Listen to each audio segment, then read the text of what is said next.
Ladies and gentlemen, we are live. We are live on a magnificent Monday night. We're kicking off another wrestling week with a little bit of WWE RAW tonight. For the next 3+ hours, we got all the action, all the reaction. It's going to be a fun one, folks. Get in that chat, click all the buttons, be a part of the show, and make sure you strap in, strap on, grab your snacks, grab your feel good, and welcome to the Wrestling for Life Network. Let's go.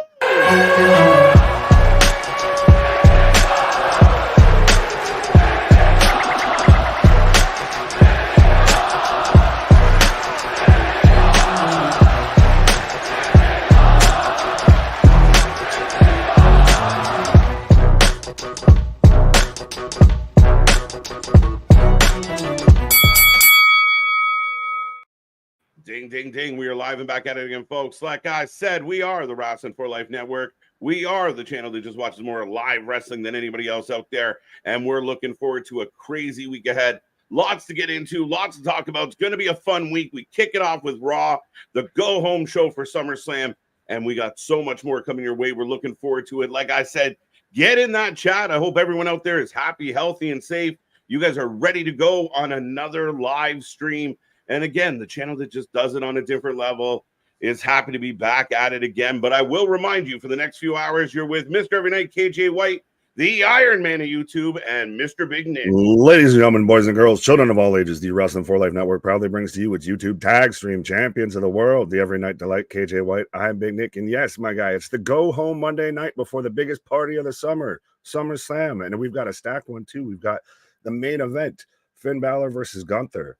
Good God, they're giving it away. An interesting match heading into SummerSlam with Gunther challenging for that championship. Lots of rumors, lots of speculation. People have their theories of what could and could not happen. So, again, we're going to have a lot to talk about here tonight. We also have our preview show Thursday night, 8 p.m. Be here live, folks. But, yeah, I mean, a lot of intrigue going into this week. We don't know if the card's complete. We feel like it's pretty close based on Papa Paul's standards. But it's going to be a crazy one. One of their biggest shows. We hope that it delivers, but there is so much meat on every bit of bone for this SummerSlam. So I'm looking forward to it, Nick. Oh, absolutely. Well, even just with Monday Night Raw, because we've talked about it, of how it's kind of shifted to this A show status versus, a little bit before it was the B show, because, it's 3 hours. And, they just do the same thing. Shit. Yeah. Now it's 3 hours and you're almost asking for a fourth. I don't know if I'd go that far. Maybe too much. But no, you've got the Rhea and Dom stuff. You've got Seth, Drew, Punk right there, to where we're going to get Seth's official rules tonight and everything as well. Plus, like you said, we've got the world title picture. We've got the IC title picture. We've got Uncle Howdy, which I'm sure we're going to get a VHS tonight because we've got the Creed brothers and Gable in action. 100%. Yeah, I mean, again, for a 3-hour show, I mean, they've stacked it up, and each week it's been better and better, and it's got really good. They're doing a better job of keeping you engaged through the show, giving you reasons to want to see that third hour. So yeah, for my money, Raw's been outstanding, and I think tonight's going to be no different, trying to set up SummerSlam. And like you said, I mean, you listed off a few things. I like what's happening with Liv and Rhea. I like the question marks. I'm sure that's going to be a big part of tonight as well, Nick. Oh, absolutely, 100%, because there's still that what if Liv and Dom are playing Rhea, what's going on with that? There's still every story. There's like 10 different avenues with this, and this one's really got some spicy meatballs. Pause. Well, and then that ties into the whole Judgment Day thing. Will Finn turn on Damian? Will Damian turn on Finn? Will they all turn on Damian? What will happen? Are Damian and Rhea about to get pushed out of the Judgment Day? A lot of questions with this. Can Damian beat Gunther at SummerSlam? No. Could somebody else come by? Like, I mean, lots of theories as far as, we talk a lot about could Finn screw Damian, but could Gunther get screwed out of this title? Oh, you want me to click on that comment? We can. Fantasy Faction shout out. SummerSlam prediction: Kaiser screws Gunther. I don't think likelihood. That's a crazy heading. What did he do to that Kaiser? Right. Nonetheless, I don't see this happening. I don't. But I told everybody I had originally predicted that everything with Damian would play out and then SummerSlam would be his hard stop. He's going to run into a Gunther wall. I don't know. We're a week away. I'm like 3 days away from having to make a prediction, and I'm not yet sold. I want to see what they do. That's a good thing that they at least 100%. make it still to where it's questionable. Now, granted, that being the causation, I don't know, because then you're setting up what, Gunther versus Ludwig at Bash? Maybe. Does that have the same ring? I don't think so. We got to give Ludwig some love. I mean, he's got some love. He's gotten over. He's actually managed to stay. He could be like Giovanni Vinci off of the abyss, floating out in the mist. Right. But yeah, I mean, I think ultimately, yeah, the guessing's good. You and I have been arguing since Royal Rumble about some of the aspects of the storylines. Right. That's what you want for the fans. You want them engaged. You want them debating it. Whether they love it or hate it, that's for them to decide. But at the end of the day, they got you talking, and that's what their job is to do. So yeah, for my money, it's really intriguing going into this. I really think there's a chance that Damian leaves SummerSlam as champion. And I don't know why. My gut's just telling me to go with it. You've just been on that Damian train, so now you don't know how to get off. Well, again, I mean, I know how to get off, but why get off? Whoa. Why get off when the winning keeps coming, right? Like, that's been the part of all this is he keeps winning. He keeps proving everybody wrong. How much longer does he continue to prove people wrong is my question. Well, and I guess I don't have much of a leg to stand on because I've been wrong most of this time. So I was about to hit you with you got to know when to hold them. And I'm like, well, I've folded every time. You're like, I'm all in. I'm all in. I'm all in every time. I'm in debt. I'm dealing with a loan shark right now at this point. Like, Nick, we haven't even dealt the cards yet. I'm all in. I don't care. I'm going to win it all. Folks, I see that chat picking up. Get in there. Don't be shy. Don't be quiet. Be a friend. Tell a friend. Make sure you take this link, share it anywhere you know they're talking about wrestling. Have them be a part of the fun. Join the Wrestling Utopia as we pass the 50 mark. We're looking for triple digits at least in this chat tonight. So get in there. Be a part of everything. We will take your predictions as the match starts, and we will take your rating out of 10 at the end of the night. But we will get to this chat before the pre-show's over. We're only about 8 minutes in. We're okay. We're still rolling. Well, I mean, do we want to talk about him because we're out there pitching to him to, spread the good conversation, congregate with the congregation, spread the gospel of wrestling. Because I mean, we tend to go through like 2 comments and then get sidetracked as it is. It's true. In all fairness, this is getting longer as a process, and generally we're late trying to pull it off. But Reigns, Roman, I like the name. It's adorable. There we go. Welcome, Jessica. Welcome back. Clay, welcome back. Good to see you. Good thought. I agree. Brandon Paul's back with us. Man, what time? Can't wait for KJ and Nick. Look, Brandon can't wait to go, but we are live and we are getting towards that show as we roll here, Nick. Yeah. David, looking forward to Hopium Tribe. Yeah, looking forward to Finn, Gunther, and Bronson Reed versus Sheamus. Again, interesting what they're doing with the mid card right now, Nick. They have secondary stories. They have, thirds. They have plenty going on. Yeah, they're hobbits with their breakfasts and everything like that. They have seconds and thirdsies when it comes to stories and everything like that. They have a whole mid-card division. Right.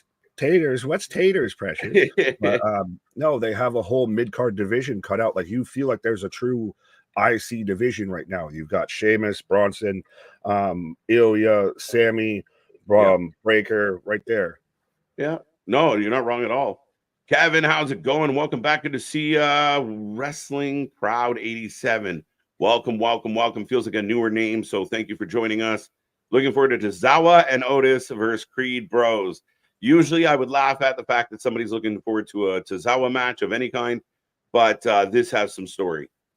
Well, and especially just even after what we saw with the Creed brothers last night at GCW Bloodsport.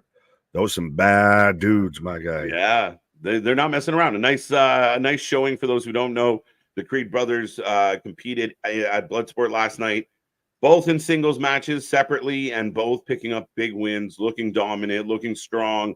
Yeah, man, I thought it was a good shine for them. Oh, absolutely. And what you talked about it, we're very much obviously, I feel, going to get some Uncle Howdy involved here. I've heard it speculated. I'm going with the belief that we're probably going to get the Dexter Loomis tape at this point. Do you think that we get Howdy in a match at SummerSlam or anything like that? I thought that was potentially where it was heading, like some type of 6-man match or a one-on-one. I don't know. They're leaving it last minute. I kind I of think hope you kind of would have to almost. I kind of want it. Like, give us something. If you're gonna go through, then when?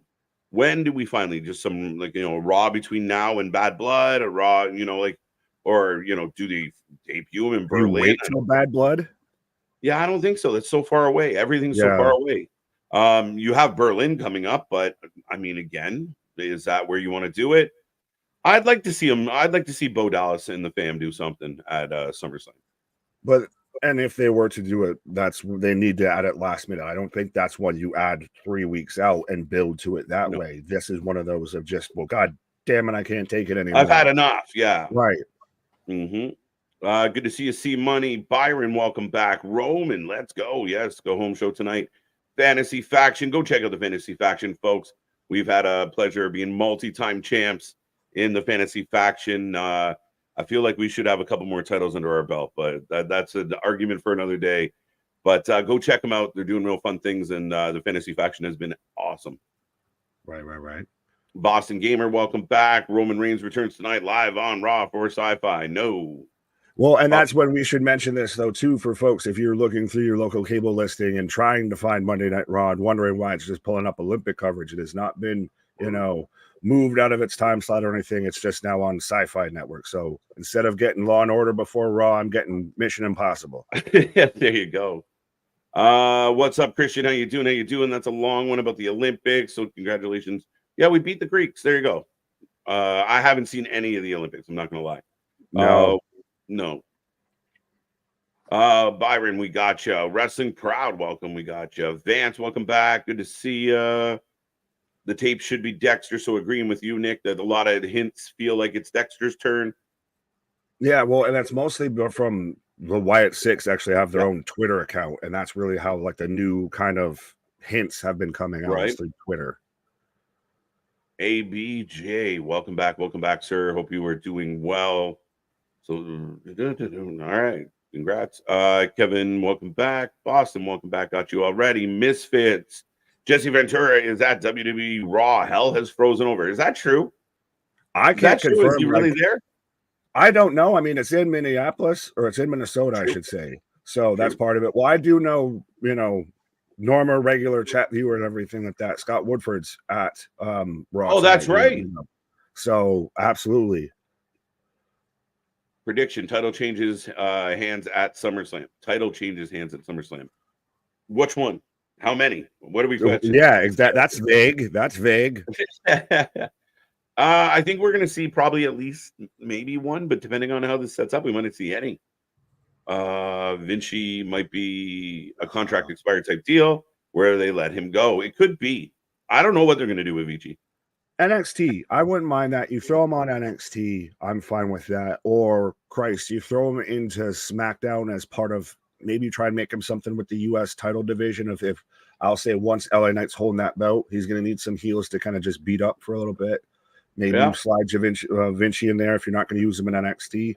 I don't like this idea on any company of just paying a talent to stay the fuck home. Why? Why not at least try and use them in some facet, some asset? Figure it out, right? Right. That's one of those old adage, Nick, of like, we don't have anything for you. And it's like, wait a minute. You're supposed to have. That's like me going to That's your job. That's your one job. Like, what are you guys? The fucking ice cream machine of writing? Yeah, the McDonald's ice cream machine. Sorry, we're down right now. Right. Right. Steve, good to see you. Predict Finn going to screw Damien at SummerSlam. Gunther, new champ. Highly possible. This is what's got me twisted. Right. Over under how many screwy finishes we get at SummerSlam, because if those three if that happens, Seth, Drew, and Punk, the special guest referee, and then Rhea and Liv, there's 3 right there. For sure. You might get one with Cody Solo, so that beat 4. Probably. Are we getting into too much? It might be 4 out of 7 matches. It might be a messy SummerSlam by the sounds of it, because shit, yeah. Breaking down like numbers, it gets interesting. Right. Alexis, good to see you. Rachel, welcome back. Denisha, always a pleasure. Tommy Gomez. Ray Phoenix, contract is up. Interesting. So is Penta's apparently. or is about to be. Again, we're not sure what that means. What I've heard with Fenix is, and I'll just click this real quick just because I think we missed it. Eric, what up? But I've heard Fenix is just it'll be done within the year. Like it ends sometime this year. Now they're just getting really vague. Yeah. And again, some things aren't really a story. Some things aren't really a thing. But we do, speaking of WWE and everything like that and contract talks, and when we watched GCW last night, we very much have to mention MVP showing up at Bloodsport, challenging Josh Barnett, saying, I ain't going back to that other place. Right. So could we see MVP clearly go to GCW once he leaves? Already has a plan outside of that? Or do we know they're gone? Bobby as well. Could be interesting, but also GCW does kind of work with WWE, so maybe that's a thing. Potentially, and I think maybe it's an opportunity for MVP, who announced, I'm not ready to retire. So maybe this is an opportunity for him to take a bunch of bookings, go on a tour. We've seen a lot of the released WWE people not exactly jump into bed with somebody right away, but instead, we saw the Ali tour. We saw Elias do a little bit of one, even though it got quiet. We saw what Matt Cardona has done. So I think there's potential. I'm sure we're going to see Dijak popping up soon, where they just stay out and kind of have that freedom and work on their craft. Yeah, we just got Trevor Lee really starting off. Jinder's already won a championship. Jinder, yeah. So 100% that could be a possibility. Right. Do you think there's an overrun tonight? Not usually, maybe slightly, but not usually on Mondays, and they don't announce it ahead of time because they're not supposed to. Right. Andy, welcome. Is Roman Reigns coming back to WWE? Yes, I expect to see him on Saturday. I'm starting to get wishy-washy with this, honestly. Okay. As I see about 87 people kicking with us, let's see if we can get to triple digits before Raw kicks off. I'm starting to think, does it get to a 50-50? Does it get to where we think it's going to be Roman and it's Jimmy? It could be. And now part of me was thinking about this, actually. It's funny that you bring it up. The idea that does Roman just show up with reinforcements? Like, does the old bloodline walk through the doors? Like, is it a whole thing? Is it more than just Roman?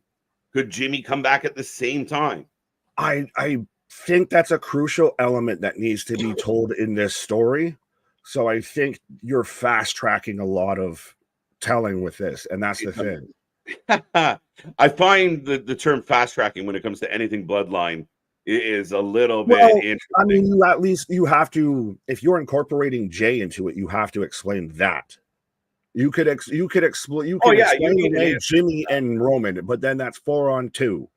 If you're going to bring in a Jey, you're going to bring in a Lance, you're going to bring in a Hikuleo, anything like that, you need to explain that. Yeah. Now, I mean, on the spot as a holy shit moment, I mean, run it. I mean, we've seen it before. And then we will, they'll more than happily work backwards. But I still think it's just a Roman return ultimately is what we're going to get. And they're specifically calling him out. Like, I mean, it is so blatant at this point. We can't go another month, 2 months with Solo consistently going, come get it, Roman, come get it, Roman, come get it, Roman. Like, eventually he's got to come get it. Well, valid, very valid. But is it, I know we've talked about this before, is it putting the cart before the horse if you've got like Roman just shows up with everybody and everything like that, if you can still let this go for a little bit. Now, granted, I still do really like your idea of Heyman shows up with Roman and you get just the gigantic pop. Then you can explain away to Jimmy being there as well. He just slides in the back door, but then it's still going to be interesting of what happens because be 4-on-2 at that point, respectfully. It's going to be interesting seeing Roman help Cody. Well, that's such a good part of the story, and that's why I'm convinced it's happening.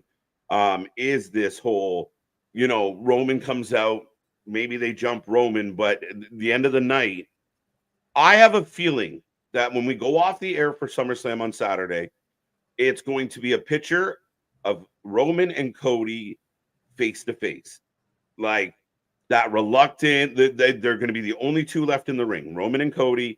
And everyone's going to try and figure out what it means. But that's what I think is going to bring on the end of the show on Saturday. It's just them standing shoulder and shoulder, like, oh, shit.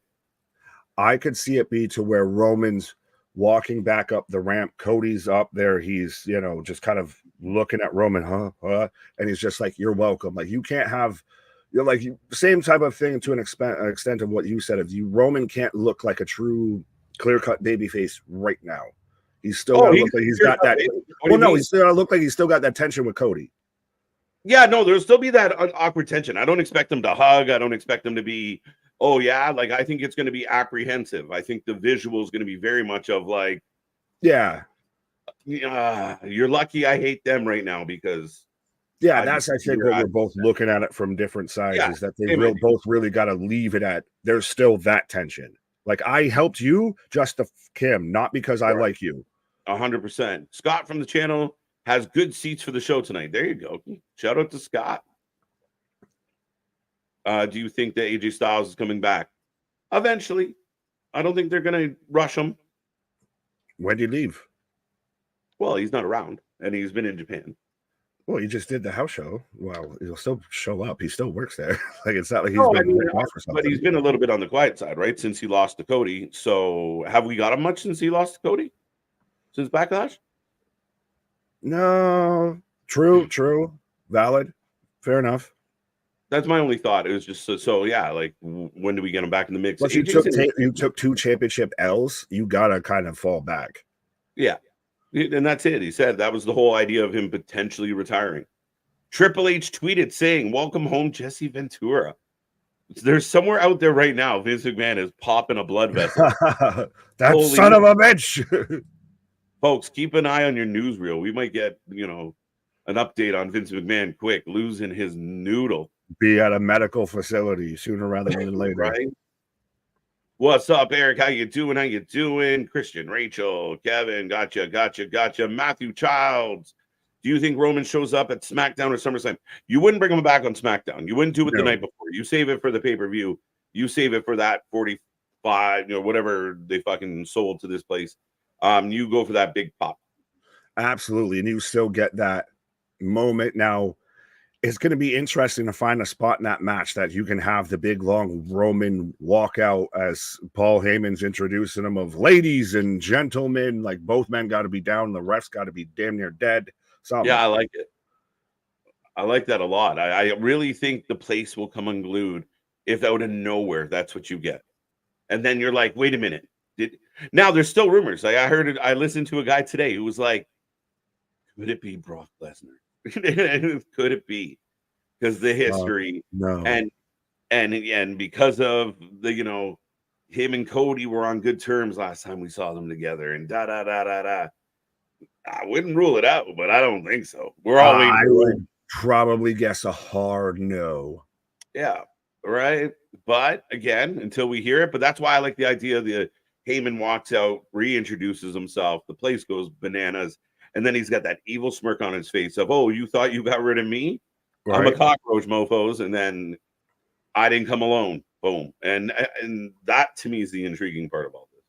Oh, absolutely. Yeah, the whole Brock thing doesn't even fit with everything that's going on outside of just Heyman and a little bit with the Cody thing. Like, the whole Samoan stuff, it just, Yeah, I mean, again, we're all kind of leaning through this 4-year story that is the bloodline. I don't think we're going to make a hard right. No, not quite. But Gunther wins. Dom turns on Rhea and joins Liv. Damien joins Rhea. He's talking about SummerSlam. Yeah, I think the ending there got lost in translation. But thank you, Jason. Odds, welcome back. Wesley, it is you. Welcome.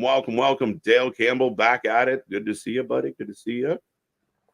Who else we got? Urza's in the house. Charles. This list getting longer and longer every time, folks. Yeah, now you wanted to keep talking. I was like, no, we're gonna get through this. We'll still have our talking points throughout it. We got 5 more minutes. Scott, we got you. What's up, Scott? How you doing? That's just about everybody that said hello so far. So there you go. Right. So go find more people, folks. We've been through all 88 of you. We need more people. Let's go. But we'll see. This card, like you said, is very interesting tonight, Nick. I will remind everybody we are about 4 minutes away from the start of Raw tonight. We are back tomorrow, night 1 of the Great American Bash. Joe Hendry will be performing. What will this mean? Who's going to screw it up? Because, concerts always get stopped by somebody. Right. So we will find that out. Wednesday, Dynamite. Thursday, preview and prediction for SummerSlam, 8 p.m. live. Friday, we got the go-home show SmackDown. We got Rampage. Lord knows what else we have this weekend, Nick. But we will be here for SummerSlam on Saturday, live, ready to go. We'll keep an eye out on some Collision, depending on what time we show up live. But right now, we should be here at 6 p.m. on Saturday. So yeah, we got you covered even on the pre-show. That's it. The pre-show to the pre-show to the pre-show. But yeah, we got lots coming your way, folks. Right. Life Pup Wrestler Thug Nerd has joined the chat. What's poppin', y'all? Got event Friday evening. Sir, do you have the right evening? It is Monday, sir. Well, we do have an event Friday. We'll be here live Friday. We will be here live Friday. So welcome to the chat. Welcome to the show. Yeah, still about 3 minutes away. But yeah, I mean, we're looking forward to this one, folks. I don't know. I saw a lot of people seemed very amped up for a Raw. Like it's a kind of a random Raw. I know it's the go home show in July, or well, yeah, it's the end of July. I mean, and people are very amped up for this one. Absolutely, but that's the thing. It's the go home show for SummerSlam. No, it doesn't. RM girl, thanks, but no thanks. Well, it might in your area, but not where we live. Is that Pacific? Yeah, be specific about Pacific. 4 p.m. But yeah, I think it's all because it's the tie-in, the build-in to SummerSlam. There is very much still just that jazz behind SummerSlam. It is still one of the big four, or now almost with Money to Bank, the big five. And we know going into next year, they're moving it to a 2-night event. So I think you really have to swing for the fences with this one to show why next year should be 2 nights. Yeah, I think they really want to emphasize. And again, I think one of the staples, one of the hallmarks of the Triple H era so far is he really wants quality pay-per-views. I know a lot of people, I can't believe they do 5-6 matches, but they're really trying to give us quality matches. The matches have been quality. The pay-per-views have been entertaining with a mix of story and good wrestling. And I think that's going to be no different for SummerSlam. I think they're going to want to bang it out. And again, like you said, they got ties. They got commitments going around, and they're trying to sign deals for places like London. They want to continue to put their best foot forward. Absolutely. And sorry, I just went and double checked on the Peacock, and the 4 p.m. is the start of the pre-show. What the fuck? What could they be previewing? Or is that the kickoff? Well, what they do is they replay the kickoff, they replay the bump, then they do like the pre-show. So they say it's a 4-hour pre-show, but it's just repeats of shit. Okay, so sorry, RM, we stand corrected, but there you go. Yeah, I don't really see it necessary. Sorry, folks, but a 4-hour pre-show might be a little overkill for us. We don't need to rewatch the kickoff when we're going to be here live for the kickoff.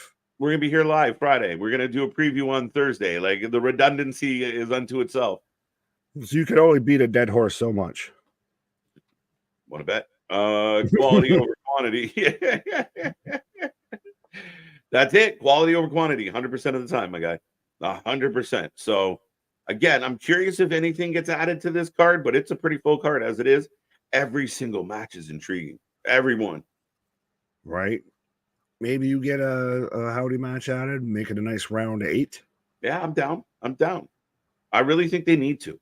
I don't again, we haven't saw the Joe Gacy VHS yet, but we can always do that next week. Even if they have a match at SummerSlam. So I don't think we lose anything. But if you wait until next week, then we get another VHS and then another something. Then what? Like if you're not participating, it's got to lead to something. And I think that's one of the things that people who have been critical of, this kind of gimmick is it never seems to lead anywhere. Well, this has to lead to something.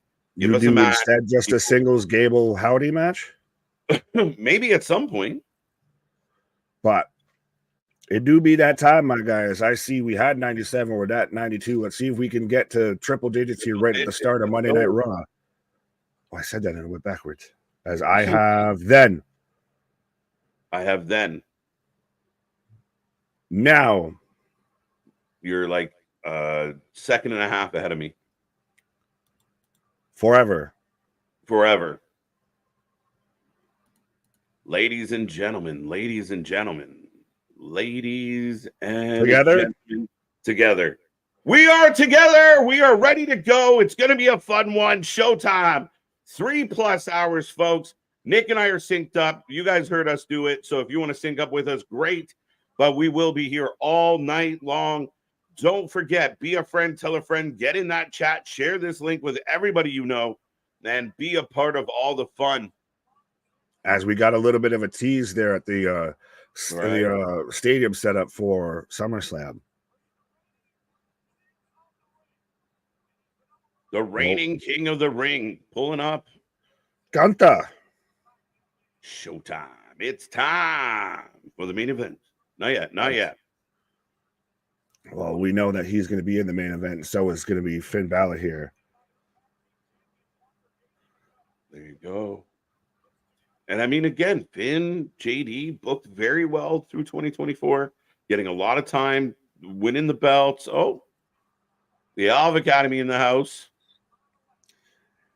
I know it's still, well, it's been around for a little bit now at this point, but it's still nice to see them showing all of these shots of everybody showing up to the venue and everything. Mm-hmm. As look, the new Alpha Academy coming in together, looking sharp. They mean business. Right. Oh, what are we kicking off with? What are we kicking off with? Burn it down. Let's go. Seth frickin' Rollins kicking off Raw tonight. So we're going to start with Punk Drew Rollins? Oh, my Lord. Oh, my Lord. Oh, my Lord. He is. His ref shirt has shoulder pads. He put shoulder puffs in his ref shirt. Again, it's always, does mother know thou weareth her drapes? Unbelievable. Look at this man. He looks so ridiculous. That's still better than what I've seen people pitching and him halfway going around. If he would have put Shawn Michaels in the cutoff ref shirt and the fucking Daisy Dukes to shame. Well, keep in mind, this is only Monday. The referee guy in the corner. It is Saturday. We're rad. We both will get work at Foot Locker. This is dope. Relax, bro. Again, if Dominik Mysterio uses Spanish in his promo, we're going to need subtitles. True. Some of us. What's good, TJ?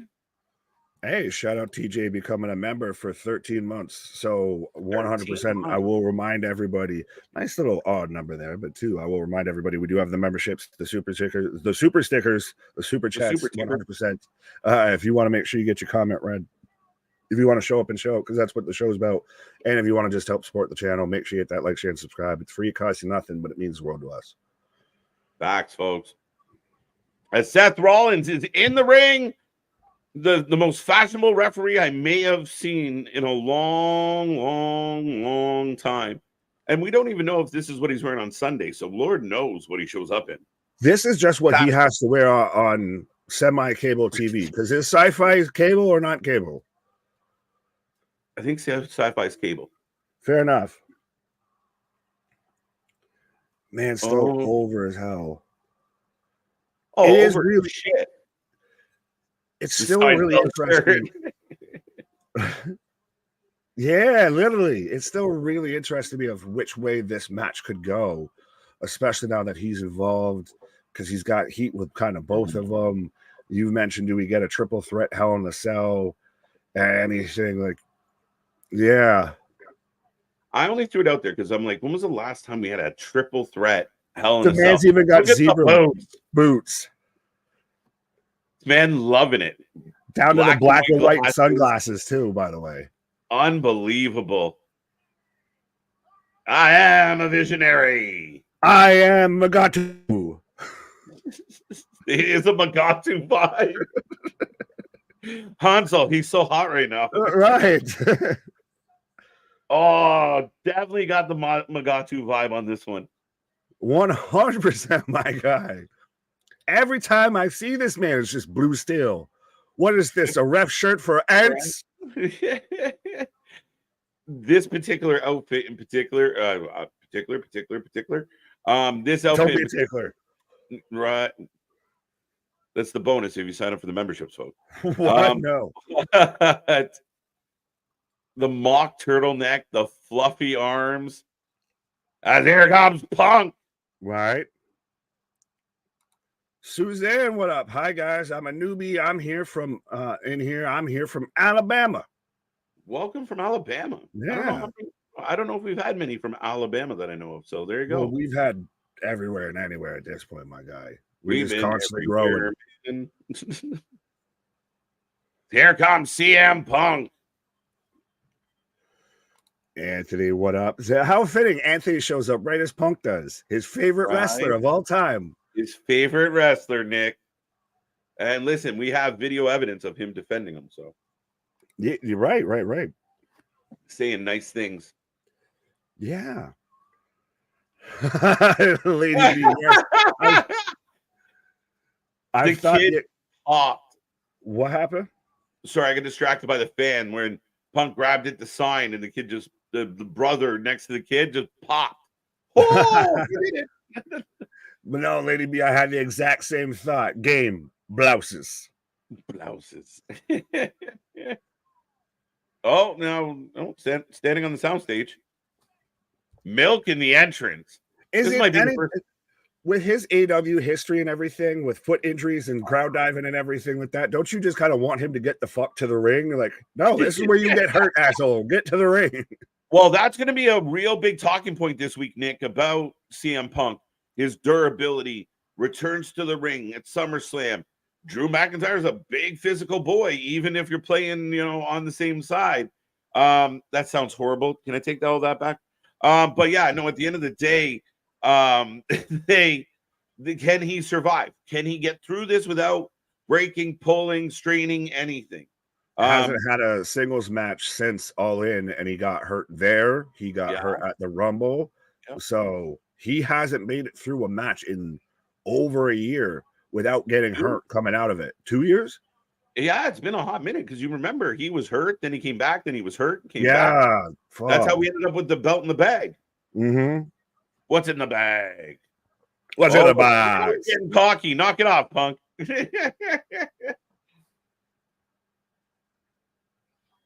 This is going to be fun as shit. Here comes Drew McIntyre. Does this main event SummerSlam, or is it Cody solo? It's Cody. If it's Cody solo, it's because of Roman. If it's not, if Cody solo happens to open the show, we're probably going to end with something else. Well, we're obviously going to end with something else. Probably going to end up with something like this. Fair enough. And that would be an actual honest tell of if it's ending the show, it's got to be Roman. There's got to be something. Because arguably you have Cody with your big baby face as well. So him main eventing, even not having Roman, but I think it would be directly tied to Roman. Still, no, 100% I thought that if Cody, this should have main evented unless we're getting Cody, unless we're getting Roman. This should be the main event. This has been the longest going storyline beyond that. You're not as wrong. Far as even compared to Solo and Cody, that hasn't been going as long as this. Yeah. I can honestly say there's not too many times that I know we're going to get a promo, segment that I'm actually eagerly anticipating it. As a promo's a promo. I'm a fan of a good promo. Watching this, just the entrances of this feels like we're about to go into a match. I'm excited about what they're gonna say. This is amazing. Seth's fucking face. Seth's ridiculous. Looking like Johnny TV. Well, this is essentially like a contract signing or anything like that we'll get 100 times on TV. And you're never excited for it. We just take bets on who's going through the table. This, I'm going to be hanging on every word. Yeah. LOL, Nick B. What did Nick B say? No, I agree. And that's it. I'm eagerly, I'm watching these entrances and just the body language and the facial expressions and the silliness.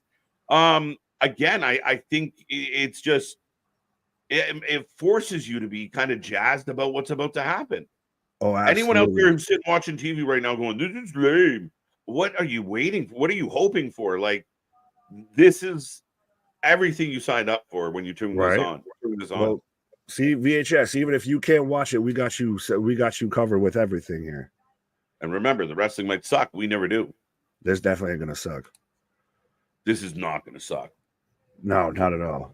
Yeah, and this was like a silly way to do kind of the contract signing bullshit. Like you use the contract as an excuse to get them in the ring. This whole the ref delivering his rules, it's horseshit, but it's good horseshit. Right. Christ, they even brought up the fire truck. I don't know if anybody heard that in my background, but they're bringing out the fire truck because this shit's about to cook.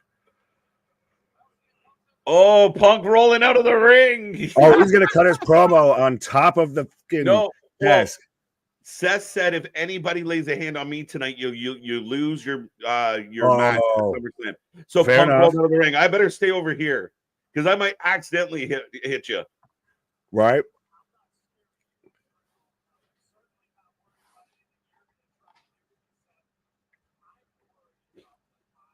I'm worried about what I'm gonna do. What, like finish a match? Punk looking a bit jacked, man. Like this time off's been all right for like we're getting bulky Punk. He got the 12-inch pythons. Right.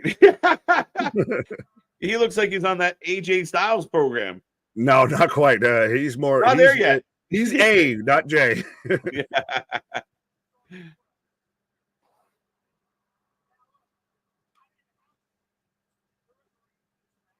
Seth said, I didn't have to be the referee of this match. Some would argue it would have been nice if you weren't the referee for this match.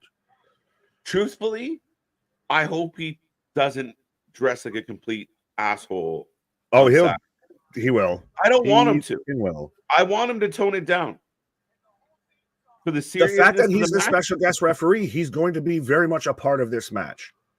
Yeah, I just kind of want him to tone down. It's a weird thing. It's just I was thinking it as I was watching him of like, maybe be a little more serious on Saturday, sir. He's getting the Ava Rain treatment from you. Yeah, if he shows the navel, like, he's fucked. Put that navel away. Right.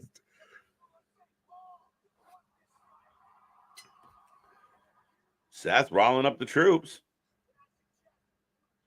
If you want this fight, I suggest you get your ass in this ring. Did you see some people, when Punk sat on the the commentary table as Seth was coming out, and remember he just sat there and started talking shit during Seth's entrance?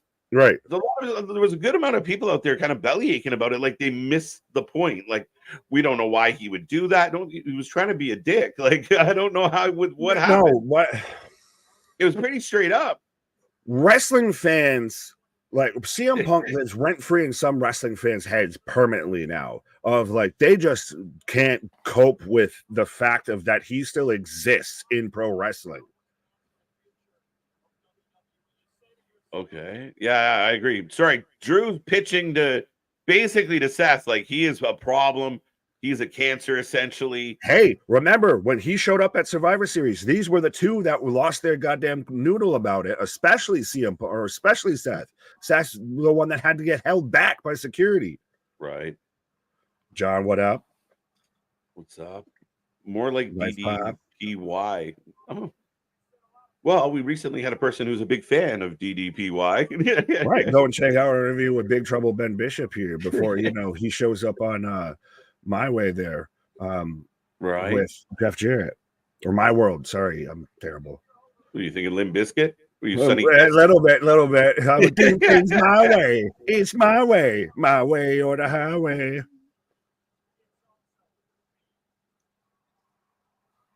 Okay. What?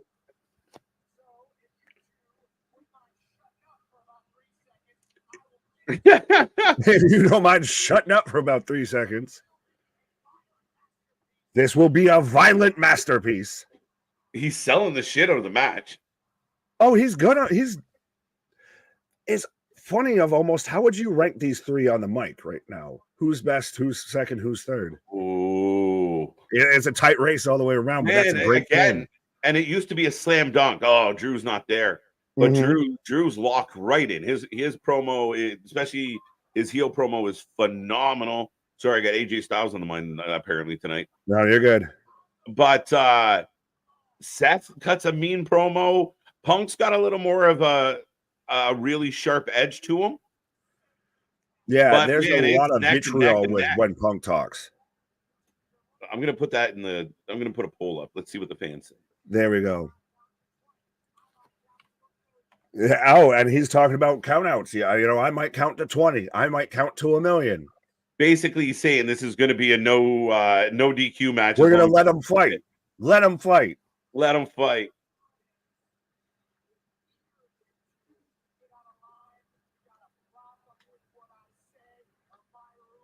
This is not going to go well on Saturday at all. Like, even this whole speech, you're like, oh, you're just setting everyone up to get kicked.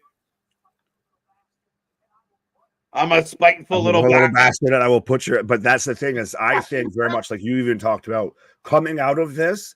This is going to probably set up a triple threat, and I think it very much is going to have a murky finish. Well, again, this is rumor speculation. I don't know who originally reported it, but the idea that Seth might be playing with the idea of changing his music, the only way I see Seth changing his music is if he's turning. So maybe that's the case. You have you heard the music? It's trash. It's trash. Don't. They still have the crowd chanting it and screaming it and singing it and eating out of the palm of his hand. Don't fuck up with a good thing. Yeah. Don't fix something that ain't broke. Mm-hmm.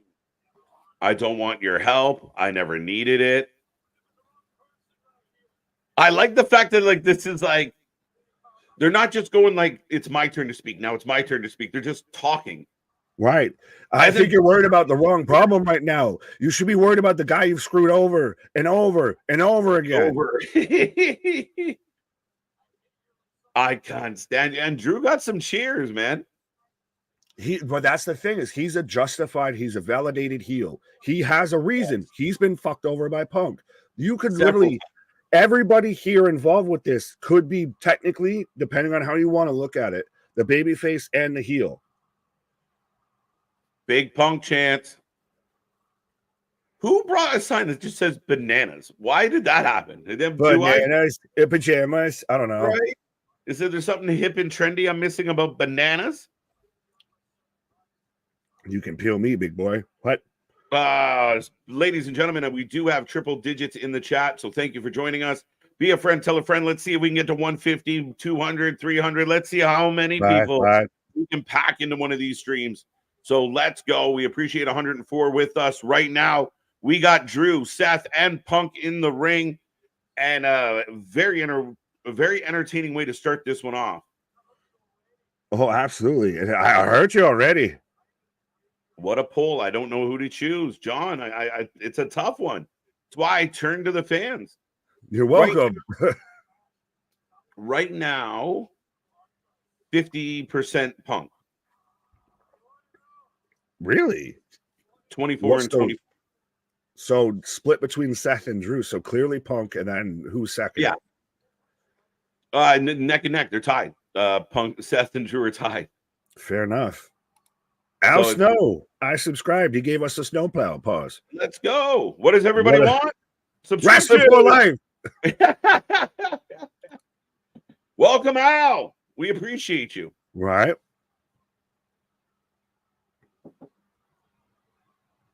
This is weird, quiet, awkward tension.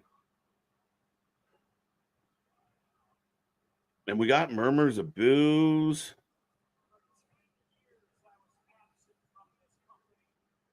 He is a little more swole than he has been, man, for sure. Yeah, like I said, I'm not knocking it. He's got the 12-inch pythons, not quite 24, yeah, right? 12. For 10 years, I was absent away from this company. They chanted my name. Hey, they sing his song. They chant my name. You're the third wheel in this match. Yeah, all it was missing there was bitch. Right. So you get to be in my orbit. But see, this is what I'm saying of if depending on which perspective you want to look at this, Punk could be the heel in this, but he's also the babyface. Drew's, you could view him as the babyface, but he's also the heel. Seth's kind of in that in-between gray area. That's what I'm really curious about with Seth and where he falls with it. And you're right. I mean, again, like you said, you have a justified heel, but Punk flirts with that line. He's doing very heelish shit, but because you're a fan of him, you don't mind when he's breaking or bending the rules. Right. So, I mean, again, really, really well written. And these back and forth, these exchanges are outstanding. Right. I am the voice of the voiceless. And shout out Small Mark. Stepping in the ring with the best in the world. Seth Rollins is killing me right now. Oh, yeah. But I got heart. I mean, it's such a good promo. I got the people chanting my name. Oh, that's a hell of a way to end that. You instantly get them back. Even if they didn't like whatever in the beginning, what have you, you get them to interact, and they're sold on everything. Oh, we got the bracelet. You dirty bastard. But he can't do nothing. And I like this. I like this aspect. We talked about this, though, of the no contact. You needed that, and it's so great. It's the nice little Salt Bay onto this. Yeah, because they're dying for it. And as the fans, that whole arena is dying for a punch to be thrown. And Seth, that's the thing, is that's the ultimate trump card of, you want to talk this big shit? Cool. Do something about it. Oh, wait, you can't. Oh, let's go. Let's go. Like we said, our half-year awards, our golden KJs, our 4 lifeies, call them what you will. Our midlifers, as Nick. The midlifers. The midlifers. Uh-oh, wait, sorry. It looks like a woman scorned, my friends. She ruined the PS5 and everything, but Rhea, how are you doing? Rhea Ripley. God damn. Apparently just rolled out of bed for the show tonight. Shut up. I'm not complaining. But Liv Morgan has taken back what was hers and going a little destroyed everything. Oh, I didn't even realize she sat there and she's even done the concrete, the brick behind it. She's destroyed the TV. She's destroyed the lights. She's destroyed the clubhouse. Single white female loose at Raw tonight.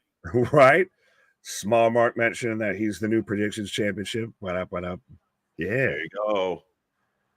As here comes the Alpha Academy. So what's going to be the name change? He's wearing a free Otis shirt. Motherfucker, you're already free. Yeah, you're free. He left. That's like I'm wearing a free Tony Yayo shirt as you get out of jail. I know. I saw him last week. Right. So Otis and Tozawa, which they still are the Alpha Academy, Nick. You kind of wonder, is that not Chad Gable's name to keep? Yeah, why would you chose that name that you don't want to be attached to? Is it just we ain't got shit else for you, so you got to just keep it? Right. As we go ahead. We are going to commercial break, folks. We're rolling through. We're getting an ad for Great American Bash. We will be here tomorrow live for the Great American Bash Night 1. Joe Hendry will be in concert. We got a whole bunch of other stuff going on the show. It's going to be a packed night. As right in the commercial, like Joe Hendry getting more love. GCW is doing a Joe Hendry show. He's the most over guy right now in pro wrestling. And well, even Christ, when we interviewed Ben about it, and he's like, he was even talking about it as Ben's getting traction on social media and everything. And he's even like, I bet you 98% of people that know Joe Henry's theme song have not watched him actually wrestle a full match. But what I was going to say before, I was actually going to pitch to the commercial too, but to me, even what we just watched on Raw, honestly, it's a testament to how over Roman is, because that should be the fucking main event. That should be the closing moment of that match, because that's right now, that's the main thing I want to watch on SummerSlam. Yeah, but look at the how spoiled we are as a fan base now at this point, where in the same night, you could have Roman come back, you could have Jimmy come back, or one or the other. You could have other members of the Samoan family tree show up. You could have, Dom screw over Rhea. You could have CM Punk, Seth, and Drew have an absolute epic battle that, obviously is going to come down to some funky stuff at the end. Mm-hmm. That's 3 of the matches on the card, and all of them have the potential to deliver something huge. I'm pumped, man. And this is what we want as wrestling fans. We went through those dog days of just Vince being the only one driving the wrestling ship around. Well, things have changed, and this is a lot more fun. Oh, very valid. But so I'll run through the card real quick, and you just tell me, like, interference or no interference. Deal. Like, screwy finish or no screwy finish. Yeah. So, well, Punk Drew, we pretty much already know that that's going to have it because Seth's the referee. There's So gonna be that calls for it. That's a gimme. Yeah. Sami versus Braun. Screwy or no screwy? No screwy. No screwy. The only way that's screwy is if Ricochet returns. Valid. That's the Which only could way happen too as well. Christ. That could also happen. Right? Logan Paul, LA Knight. Could be screwy because you could get, iShow, Speedy, KSI, whoever in a prime bottle. It could be screwy. I'm hoping it's Cleveland. not. In Cleveland. In Cleveland, you might get Jake showing up. Shit. Yeah, fair. Valid point. Cody Solo. Again, we pretty much know between the bloodline or Roman, this is going to get screwy. Yeah. Even in my head, I was like, well, maybe, Cody gets the win and then all the kerfuffle happens. But there's going to be kerfuffle before just for Cody to get the win. So right. It's a guarantee. Solo strong. Liv, Rhea, we assume heavily that that's going to have a kerfuffle, a scuffle, some screwiness. Uh-huh. Mm-hmm. Yeah. Bayley versus Nia. I think screwy. Oh, yeah. We might get a cash in. Shit. We are loading up for Saturday, folks. Right. And cash in. How you feeling about a little tiffy time? I think you should tune in Thursday to hear what I have to say about tiffy time. That's what you call a sales pitch, my guy. I ain't even mad at it. You can have it all. That's fucking hilarious. And then Priest versus Gunther. Again, probably a screwy finish. So you can make a case for almost every match on this card, except for Sami Braun. It has a strong case for a screwy finish. Yeah, potentially. I mean, again, even Gunther, Damian, could Finn get involved? Could Judgment Day get involved? Could Ludwig get involved? Maybe Ludwig shows up with Vinci. I doubt it. Just throwing dumb shit out there. Again, the possibilities seem endless, Nick. Is that a bad thing or is that a good thing because there's so many different avenues that you could go with storytelling? 100%. It's beautiful. It's like any good story, any good movie, any good book anyone's ever read. When you're like, shit, where's this going? Who did it? Or, who's on whose side? That's the best. When you can go on a ride with this, and they've done this across the card. Period. This feels very much, I know it's a huge show at SummerSlam and everything. This feels to an extent of this is carrying the story along versus we're not getting endings to chapters here. We're getting, what pushes you into the next chapter. Yeah. But that's, ultimately that's how it's supposed to be. Mm-hmm. It's the stories bleed into, and that's the shit we grew up on. Where yeah, Damian, you think so? Sorry, I got distracted by Damian. We're back from commercial break, folks. You got distracted by Damian. I got distracted by Rhea. It's all good. You set yourself up for it, goddammit.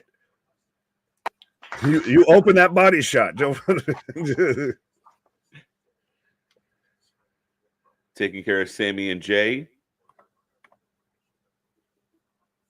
See, Rhea's like, leave Jey alone. Yeah, but you're seeing this to where they start to very clearly tell who's turning towards babyface. Yeah. Now, granted, how did you feel about Rikishi? If they're going to fuck up Jay's marriage with this? Like, my guy. Shut up. No. That's just a dad being a dad, I feel. Keith's looking out. But Keith knows what's... C, Torch, B. Okay, so it's just the Creed brothers. I was like, it feels like it's a little bit of a new entrance, a new attire. Yeah. I will, give them a little bit of a slap on the wrist of you're bringing, you're introducing us to this faction.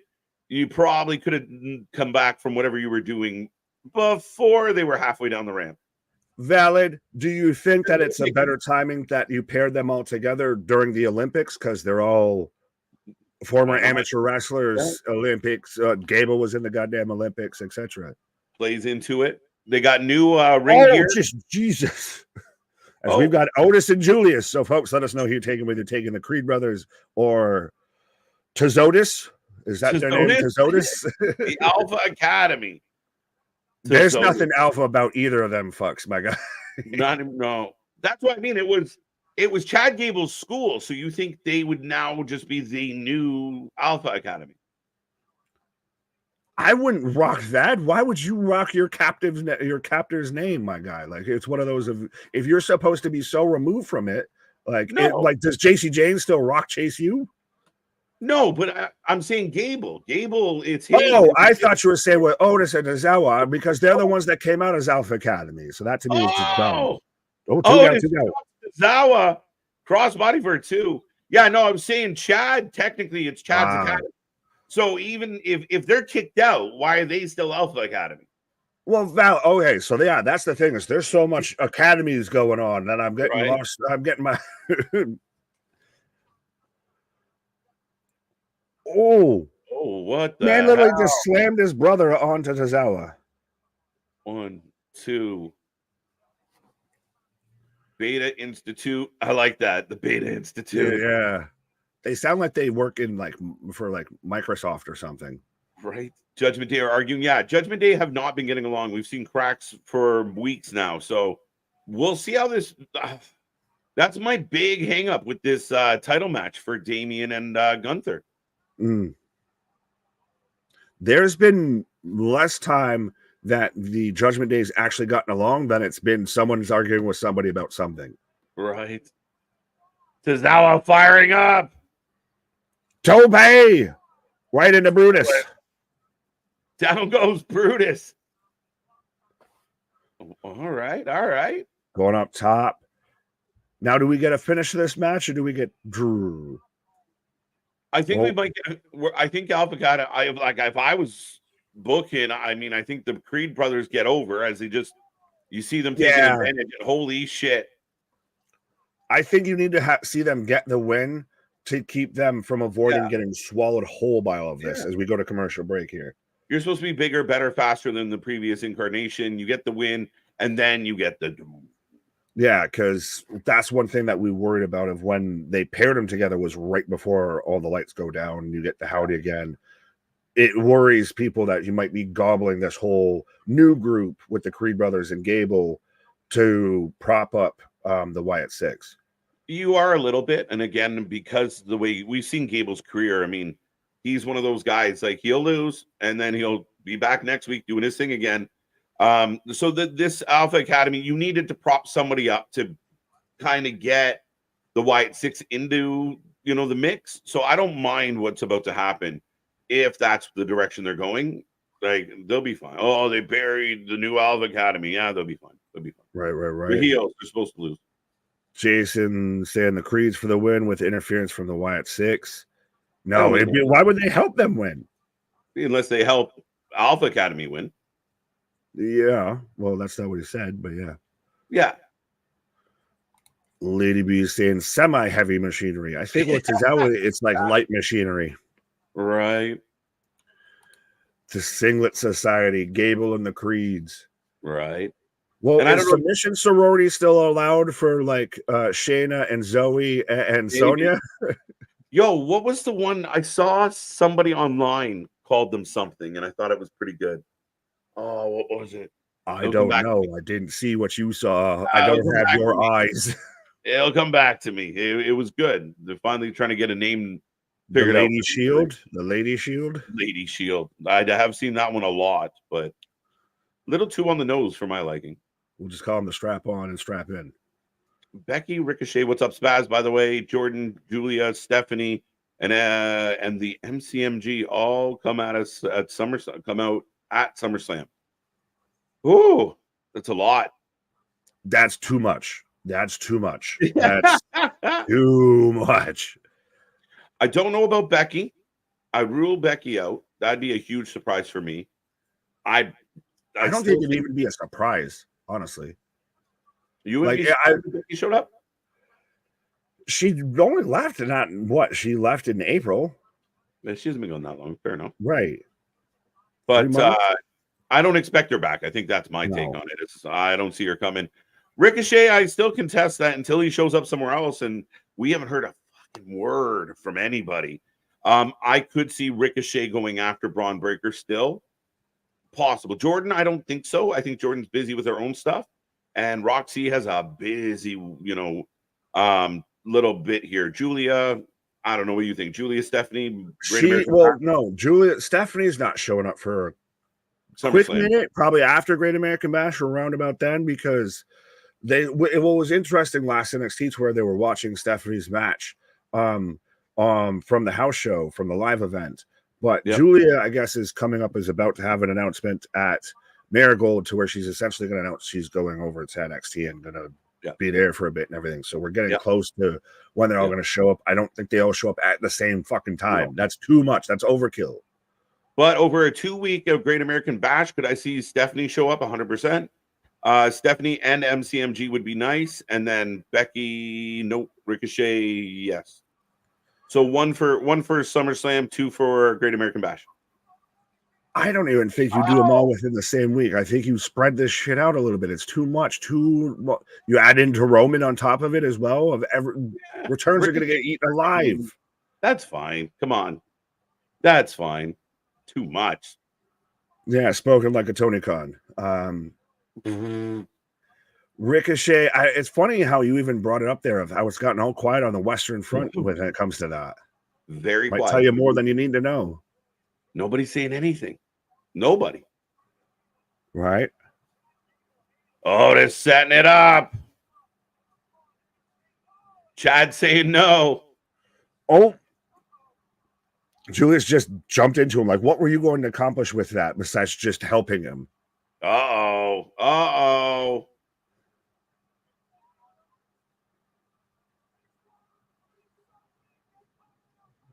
Pat McAfee with the line on commentary. His worm is so big they call it a caterpillar. Right. But Brutus back up. Getting booed. I like it. So pumped for SummerSlam. Otis just gets brushed off like nothing. And just Otis just pawing Gable here too. Oh, yeah, it's going to take both Creed brothers to slam Otis. Oh, big back body slam. Dual back body slam, actually. Unless Jordan is attending any tapings this weekend. So Julius gets the win after the Creed brothers with the double, kind of back slam off the top rope there on the Otis as Tozawa couldn't get in there. So, yeah. Mm-hmm. Yeah, as expected. Go banana. But, yeah, Creeds definitely get the win. Now they're propping up Otis. We're not done yet. Oh, this is when you're going to get it. Brrr. You might be on to something. They're slapping the taste out of Otis's mouth right now. You can't kill Master Gable as there's Maxine Dupuis. Oh. Is it weird that she's honestly probably taller than him? No, she's definitely. One of the 5 fingers straight in the face. Slap. You're in trouble. You fucked up. Boom. Yep. Here we go. Run. Right now, on cue. My guy, have you not learned over this amount of time? Run. Move. You have 2 legs. Use them. Run. What are you waiting for? Brutus, he's heavier than you. They can pick him while they're still apart while you can still run away. How you survive any horror movie? You trip the heavy one. Oh, man. Always running up the stairs for no reason. Right. Fucking white girl problems. Run! Get out of there. Oh, they're getting ready, though. Yeah, like the Battle of Waterloo just was a bat down the hatches. Oh, I guess the hope this time is so they're coming through Gorilla of it's Rowan, Gacy Dexter, and Gacy. Yeah, maybe the hope this time, Nick, is that they're ready. They're ready to battle. Like they're okay. Yeah, but they did this the last time. They got jumped by Howdy behind them. You've been there. Turn around. Been through this. Run the fucking play. Spider 2 by banana. And they're coming out with a pace. Do Where's you think Ivy? it's interesting that they actually came through Gorilla after they've already destroyed Gorilla? Like they have a weird history with coming through. Yeah, Gorilla. they're just like, hey guys. Yeah, right. And everyone's just like head down, like fuck, just let him go, just let him go. Is Jim still out this week? Has he made it Right. back yet? So this is the most that we've seen them to actually be in like close to in the ring. Is Gacy's mask is not fitting well. Oh, they're taking the mask off. Let's go! Confirmed of Dexter Lumis with the Manson cross on his forehead, looking like a badass. Eric Rowan and Joe Gacy as Nikki comes across. Nikki, we got Nikki! Run! And it's the mask off, dude. This is the great part because you're seeing them with the mask off. Out goes the spooky, out goes the supernatural. You're Noggies. It's crazy to me to see Dexter with like dreads. This is awesome. Oh, literally just pop that man up into a powerbomb onto them. Good God. Breeds pancaked Joe Gacy. As the crowd's just still, holy shit. Holy shit. Sick. Rowan crossbody. Vintage Rowan. Right. Let's go, folks. The Wyatt Sicks comes out, or a portion of it, takes the mask off. But see now, and everybody stops. The lights go back out to an extent as Gable's walking back up the ramp, and here comes Cody. Chad, turn around. Come on, Chad. You're smarter than this. Right. I think there's a good chance this is what you get at SummerSlam. Can we officially? I think that leaves them as a singles match. Can we officially say though that? Look. Right. Let's go. Howdy in the house. And even that little strut and that little stroll is like it's a thing, my guy. It's so weird how like Bray had his own way of kind of moving when he came out. Howdy's got his own little thing. No, that was well done. As they just cut to black and everything, and there's yeah, he has very much that like kind of New Orleans voodoo guy, or like that kind of ringmaster type vibe with that shit. Absolutely. I loved it. The little swag to it. Chad finally smart enough to run away, folks. We did hit a commercial break. Run away. He backed into it. He backed into trouble. I see 120 people in the chat with us. Keep it coming, folks. It's been a fun one, and we just had the Wyatt Sicks show up, take off their masks, take out the new Alpha Academy, but take out the Creed brothers. Chad gets away to live another day, but definitely seeing an upgraded aggression from the Wyatts. Right, absolutely. Well, and I really liked that they actually took the mask off. They're no longer the little puppets and everything. Because even when Bray came back and everything before, we saw the incarnation of the puppets and everything through the crowd. But I like that they're kind of, it's a way to dial back the spooky a bit. Right. But I saw Chris mentioning how Dexter's looking like Kevin Sullivan. Yeah, did you see that? Well, that's though where Sullivan got that, right? That's from Manson. Yeah. No, it's amazing. And I think, and again, even the shout out to back to the old stories and going back to Mercy. But even the little things like seeing tandem offense, right? Like they come in, they didn't just beat them up and stomp on them. Gacy picks up. You even called it vintage Rowan. Vintage Rowan. He got the big old cross body. Why not? Right?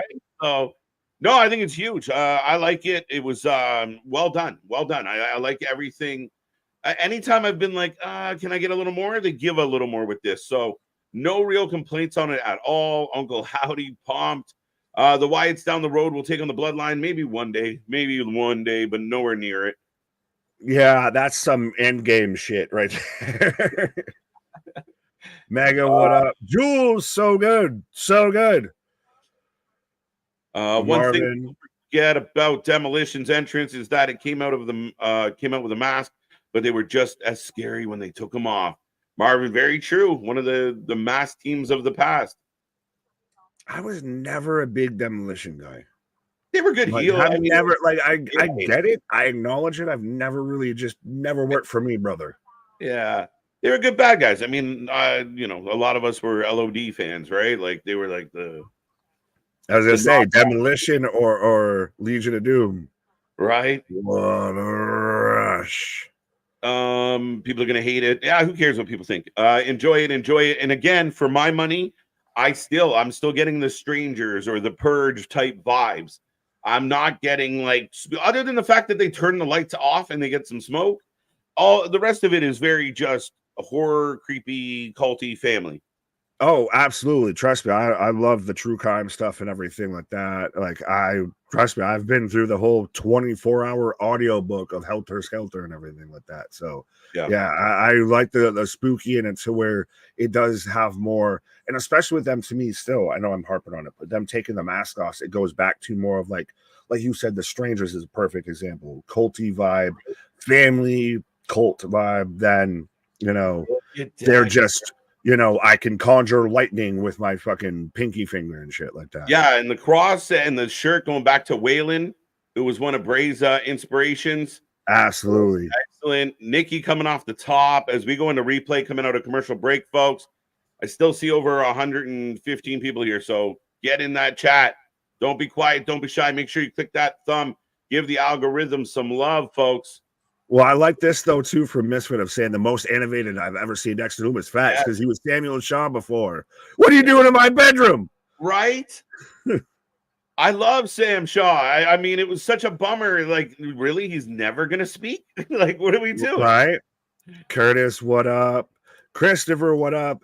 LJ from BK. I like this, though. 53 minutes into the show, I saw all I was looking forward to. The rest of the show feels like what it's, you know, just, you know, sprinkles on ice cream at this point.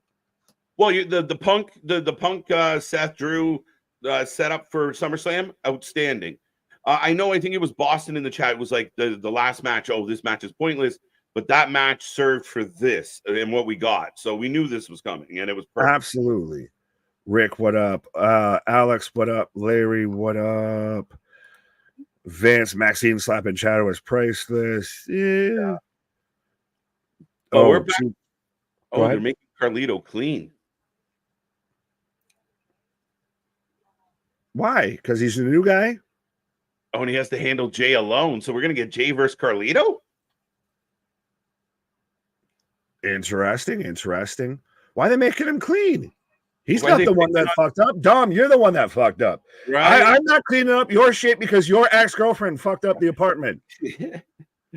That's not cool. That's not cool at all. As Sheamus is running out.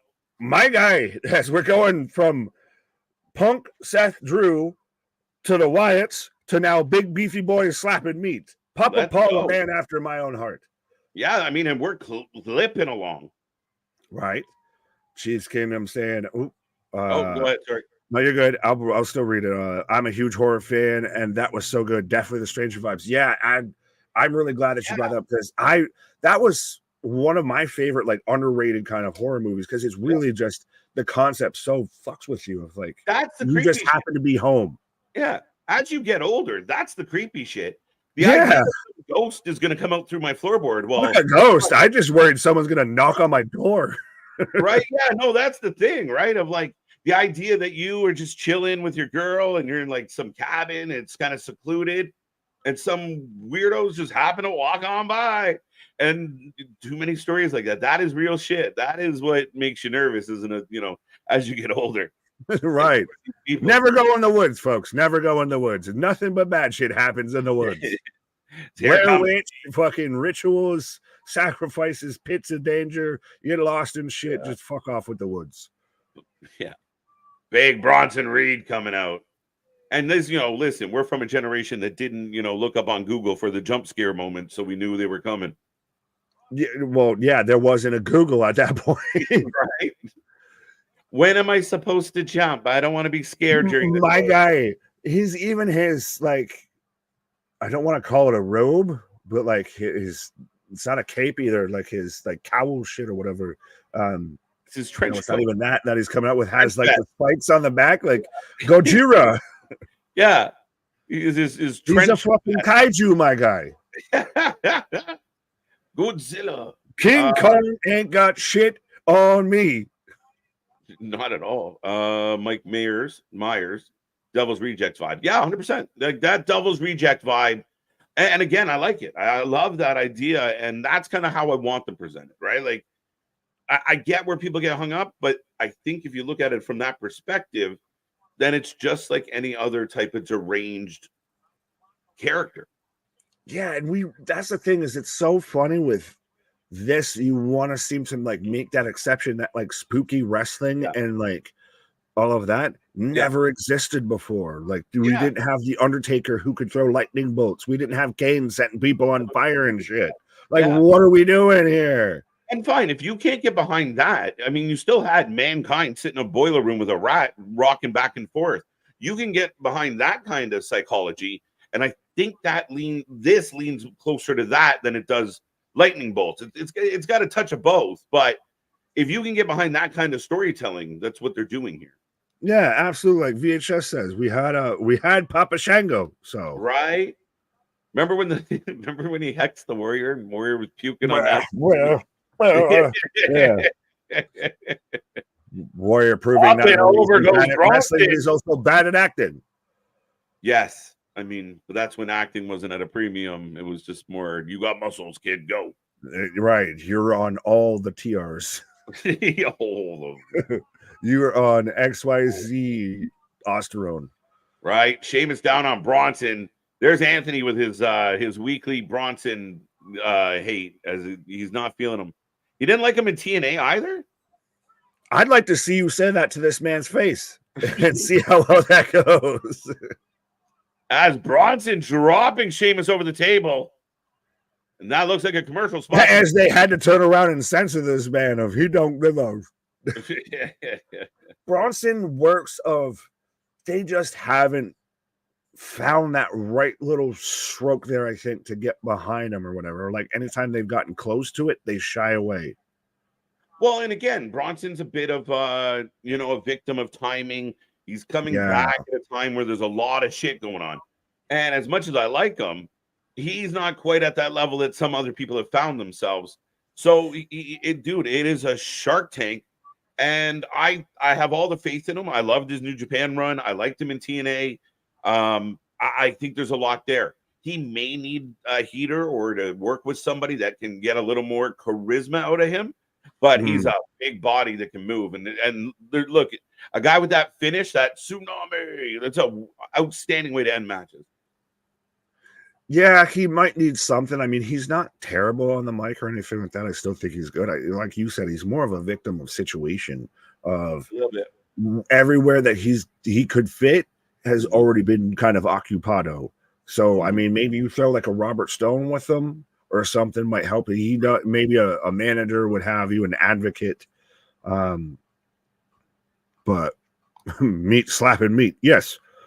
Anthony, a brave. Sorry, he's boring. No, go ahead. I read this. Anthony, a brave soul. He knows he's boring. It'll be easy. Brave soul, brave soul. He knows he's boring. Hey, you're boring. Oh, I know. Yeah. John saying it took a minute before Wyatt faced the Shield. Yeah, but I wouldn't say the Creed and Gable are the Shield. That's I don't know if that's the comparable you were making, but that's a stretch. Yeah. No, I think it was the implication of one day the Wyatts facing the Bloodline, but that's like. Oh, fair enough. Valid. Oh, absolutely with that. Fine. Yeah, that's a shot in the dark. You need the Wyatts to run through a few things that they win significantly. And then we can start worrying about who do they rival that can, test them. We need to get through match 1 before we start even planning feud 2s, 3s, and 4s. So I need to see match 1 and see how that goes and see how it's received and how it goes over and everything. Sheamus is basically the Miz. Well, he's except ginger, Irish, and pale. So what's the comparison? He's at least one of those things. He's at least Caucasian, yeah. Right. Gatekeeper. I think Sheamus is very much fair into that gatekeeper role a little bit. I just went straight asshole with my answer. I appreciated it. Sorry, but I could see. Well, I don't even say exactly gatekeeper, and I wouldn't even. You could maybe put that with Miz. Miz needs to find something now that him and Truth aren't done. I don't know. Yeah, I can see that comparable with that of, slid down the peg a little bit. Like Sheamus should put over Bronson in this match. I'll put it that way. Yeah, to a point. Like, again, I don't know what the overall, because we talked about them kind of creating a rivalry within this division. But yeah, ultimately the push goes to Reed, I would believe. Mm-hmm. I'm with you on that one. But we come back out of commercial break, folks. Both men still slugging away. If you haven't told us who you think is going to win yet, get in that chat before the ding ding pops up. That'd be a little late. Right. Right now, Bronson in control. Rowan, Gacy, and Dexter Lumis versus Gable and the Creed Brothers next week on Raw. Will be announced later on during tonight's show from WrestleVotes. Oh, there you go. WrestleVotes. Why not just make that a SummerSlam match?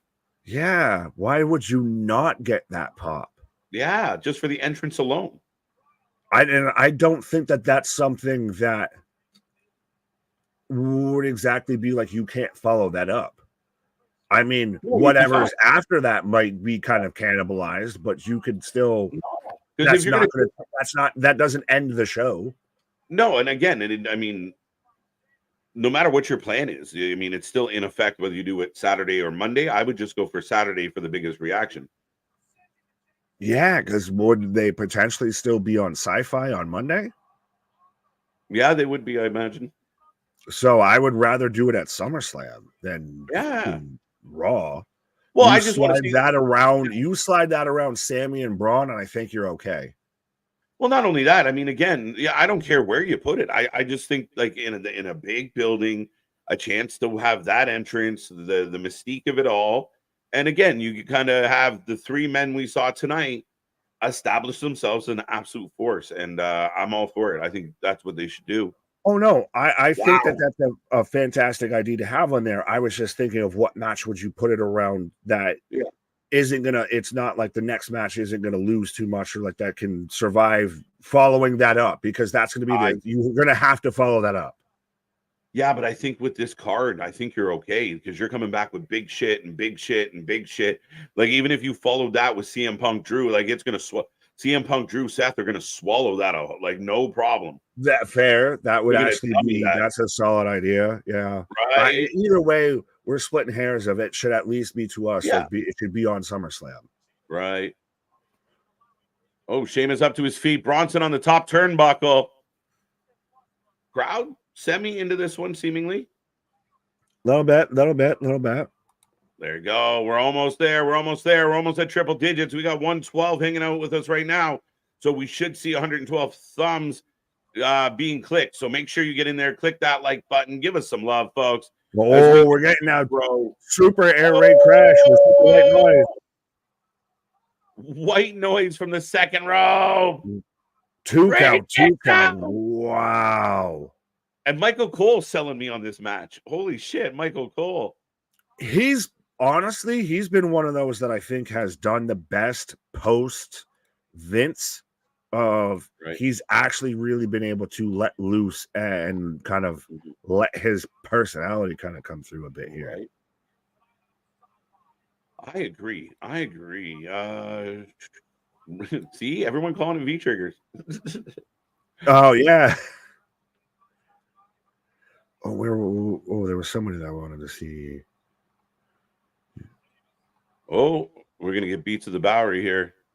Right. 3, 4, 5, 7, 8. Yeah. 12, 14, 15. You're rude. Keyshawn, what up? And then, that's what I was looking for. John Wright saying the Wyatt Sicks storyline doesn't match the hype. You want to take that one? I mean, again, I don't agree. I understand where the idea comes from. I won't dismiss it completely. Oh, he done. Shillelagh. A little shillelagh. He didn't have a big head on his shillelagh. Just a little shillelagh. More like a shillelagh instead of a shillelagh. Yo, Bronson Reed and Pete Dunne as a tag team could work for me. Fucking Robin Big? Yeah. People let me tell you about my about my boyfriend. Tsunami. I love it.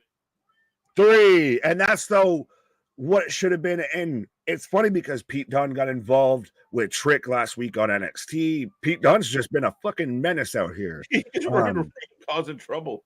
Right, but that's 100%. And I like that though, that you've got Pete Dunne going back at Sheamus, after their little group, the Brawling Brutes. And that's what should have happened. Reed should have gotten the win. He gets the win over the former world champion Sheamus. Help still prop him back up. Ouch. Ouch. Bronson has very much John Tenta, Bam Bam Bigelow vibes. Right. No, I think he borrowed that one from Hornswoggle. Hornswoggle. I think the Wyatt Sicks, and I talked about it with you, Nick, where I felt like they need to step it up. They can't just keep dropping off videotapes. They got to do a little bit more. And I feel like they've done a little bit more. As far as them being overhyped, you listen to the reaction of the crowd. Look at the Fireflies. Look how people are talking about it. Look at the clicks it's getting. By no means do I feel like it's overhyped. I just don't think it's hit its peak yet. And again, I find wrestling fans are like, everything's got to be going fucking Mach 10. And even I got a little bit impatient with some of the stuff, but I think it's just a gradual growth here. Instead of coming in and destroying everybody and having nowhere to go. It's a slight incline. It's not one of those of just the nuke dropped and then we just move on. Right. As I'm getting an ad for Damian Priest live Friday at noon in Ohio. It looks like a wax museum exhibit. I saw some people that saw that and just thought that Damon was going to be doing stand-up. Right. As we are getting a replay from last week of Gunther and Damian. Just throwing handbags. Yeah. You're a little confused about 100. Yes, let's go.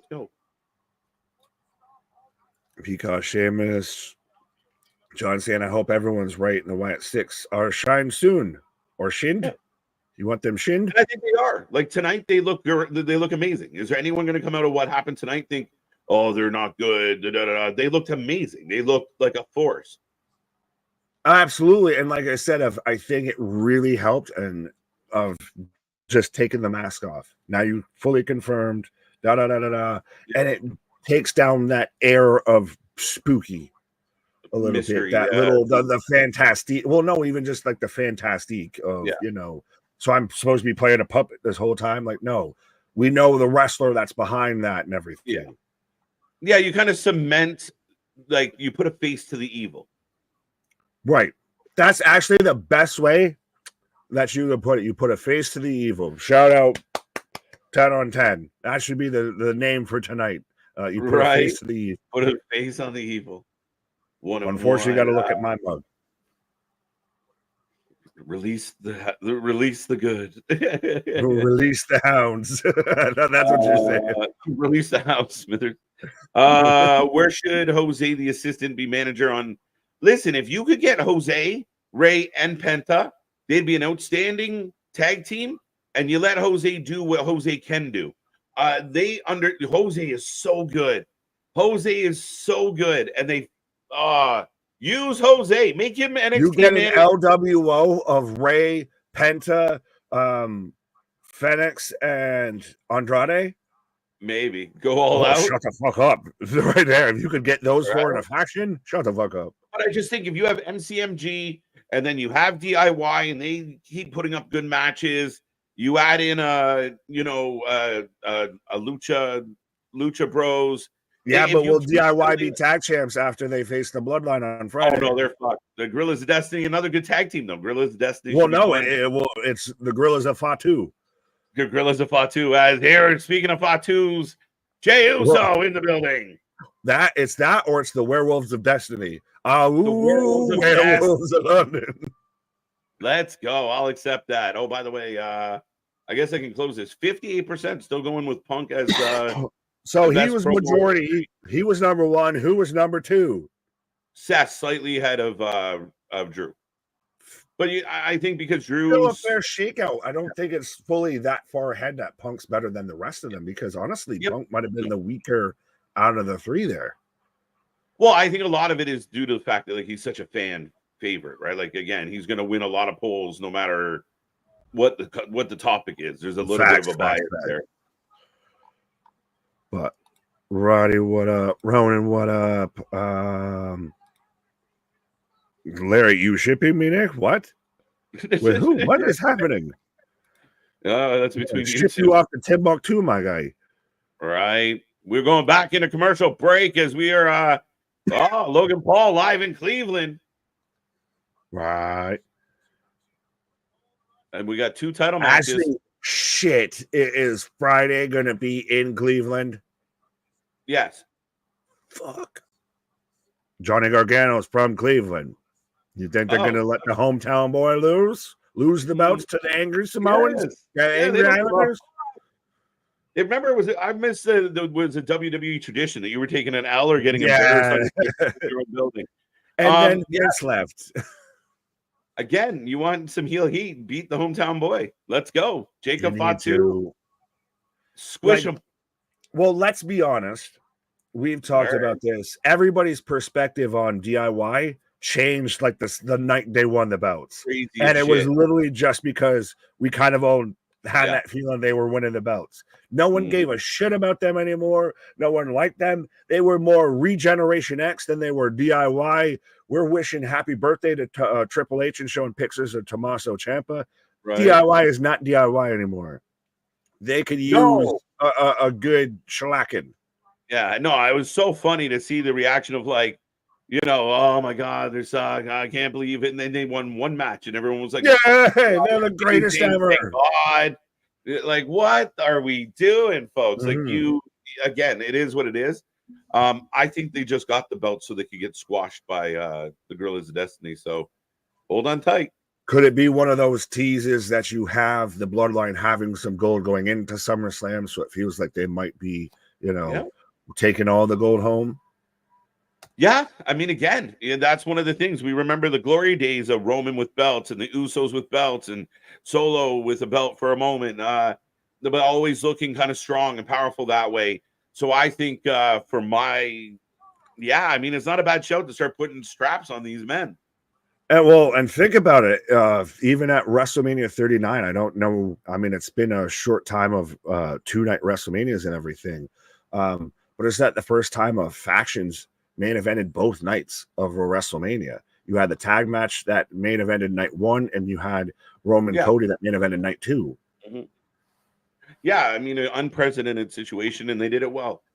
Something I was extremely critical of, that, the idea of you have all this talent, you really don't have to use somebody twice or 3 times, but they did it in a way that made sense and that you had to do it that way. So I was in.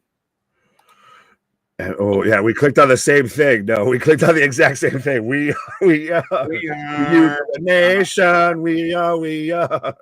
Right. We are a youth of it. That's genius. Right. So bad. No, and I like this stuff from John I finally found a place where people my age talk wrestling. This is epic. I'm a newer fan for past year. I last watched in 2002. Absolutely, my God. This is what we do. Welcome, welcome, welcome, John. We are the Wrestling Utopia. We are the wrestling friends you can't find in your real life, and we are open to all and every opinion. As long as you keep it respectful, keep those gloves above the waist at all times.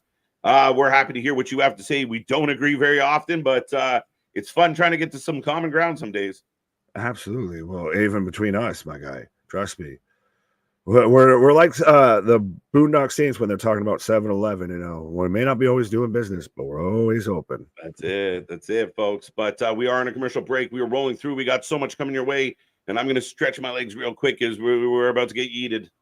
Right, as we're getting the yeeting, as I yeeted KJ out of here. So KJ is taking a pause for the cause as we're hyping up SummerSlam, where we do have the SummerSlam kickoff Friday, 5 o'clock Eastern, 2 p.m. Pacific. It's free to the fans in Cleveland, OHIO. But yes, I got to take a massive yeet. Well, I don't want to call KJ a massive yeet, but there you go. I kid. I hope WWE brings Taz back if they pick up Hook. Fair, valid.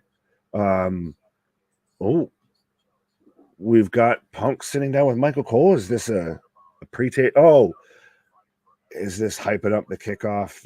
We've got Rosenberg and Priest at. So they have a whole countdown. So that might also be part of the fucking kickoff that they re-air. Yeah, Saturday at 4. So they're even part of bringing it up of how they're going to have a 3-hour kickoff before everything to where they're going to be showing, interviews and sit downs and so on and so forth. As we're getting a Braun Breaker video package talking about Sami Zayn. Excuse me.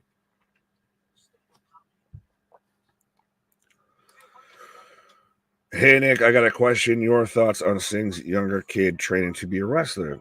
Well, JV, I think it's interesting. I think, though, granted, his younger kid's like my age, though, and I'm like 35, so it's a little interesting in that aspect. I might be wrong in that, but I'm not going to knock anybody trying to, chase their dream, get into pro wrestling, what have you, especially when Sting's your dad, but if I'm remembering it right and he's close to my age, be interesting of wait and see. I'd ban you, but you're a mod, damn it. Wait, what did he say? Are y'all having a beef? Y'all have it out. Figure it out. Oh, y'all going on a thing. Seema, Eric Tate, AW is on at 4 p.m. this Saturday. What, Eric? Can you confirm that? Don't make me have to look this up right now. As Braun's very good. It's got a sunburn on his forehead. You can see it. And he's talking about Sammy's stand-up of the joke's going to be on you. But yeah, I really doubt that they've moved it up to 4 p.m. here. You're literally making me look this up now to confirm it. But I doubt it. His kid is only 4 years older than when his dad debuted. Am I supposed to know how old Sting was when he debuted? I know lots of things, but to know that off the top of my head you got me there. You helped me with some notes there. DIY is still the brainchild of Papa Paul. It's a misfire on a synapse then, because very much they need to fix that music. They need to fix that entrance. They've been buried. They've been just presented as flat and irrelevant. So I've got Carlito coming out right now. Yeah, can anyone else confirm that? I really highly doubt that Collision would move themselves to go head to head with SummerSlam's kickoff. But yeah, no. No, but I'm telling you, I know you're not excited to repeat it. Yes, but you didn't tell me how old Sting was when he debuted. So I don't have 4 years from what? That's not a number, my guy. I pray this match ain't bad. I don't think it will be. Trust me. When's the last time we really saw a bad Jey Uso match? Christ, there's been people out there, and I actually agree with it. I can't remember who it was that was speaking like Complex that said it. It might have been two go. I think it was Cody was saying that Jey Uso is a guy that 100% should have his own signature shoe. Because remember when Roman was going to have, the tribal chief line and all of that, almost with Jordan, he signed the deal. If we started actually getting signature shoes from WWE, like we get with AEW and champs, Jey Uso's 100% got to get some Yeezys. There won't be Yeezys, they be Yeezys. Christ, he could have a goddamn cereal called that too, the Yeezys. You could merchandise the shit out of this man.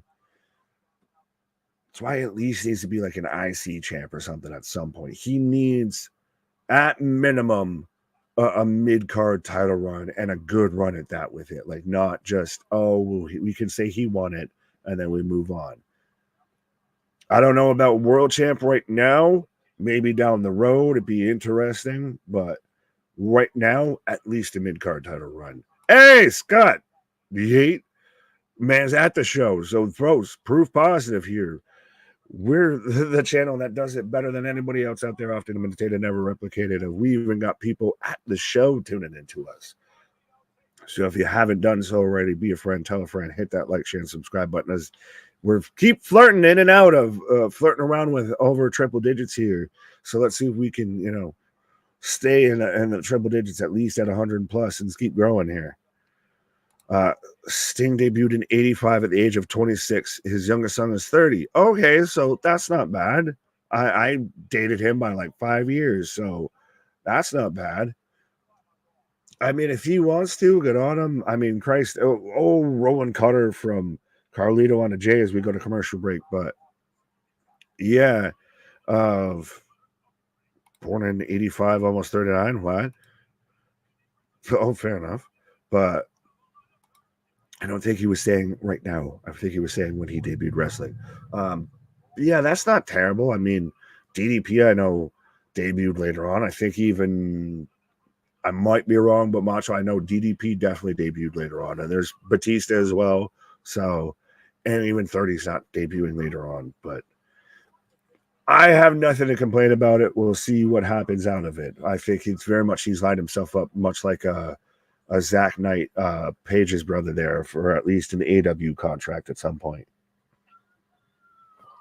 As I am in commercial break right now, and KJ back from the pause for the cause.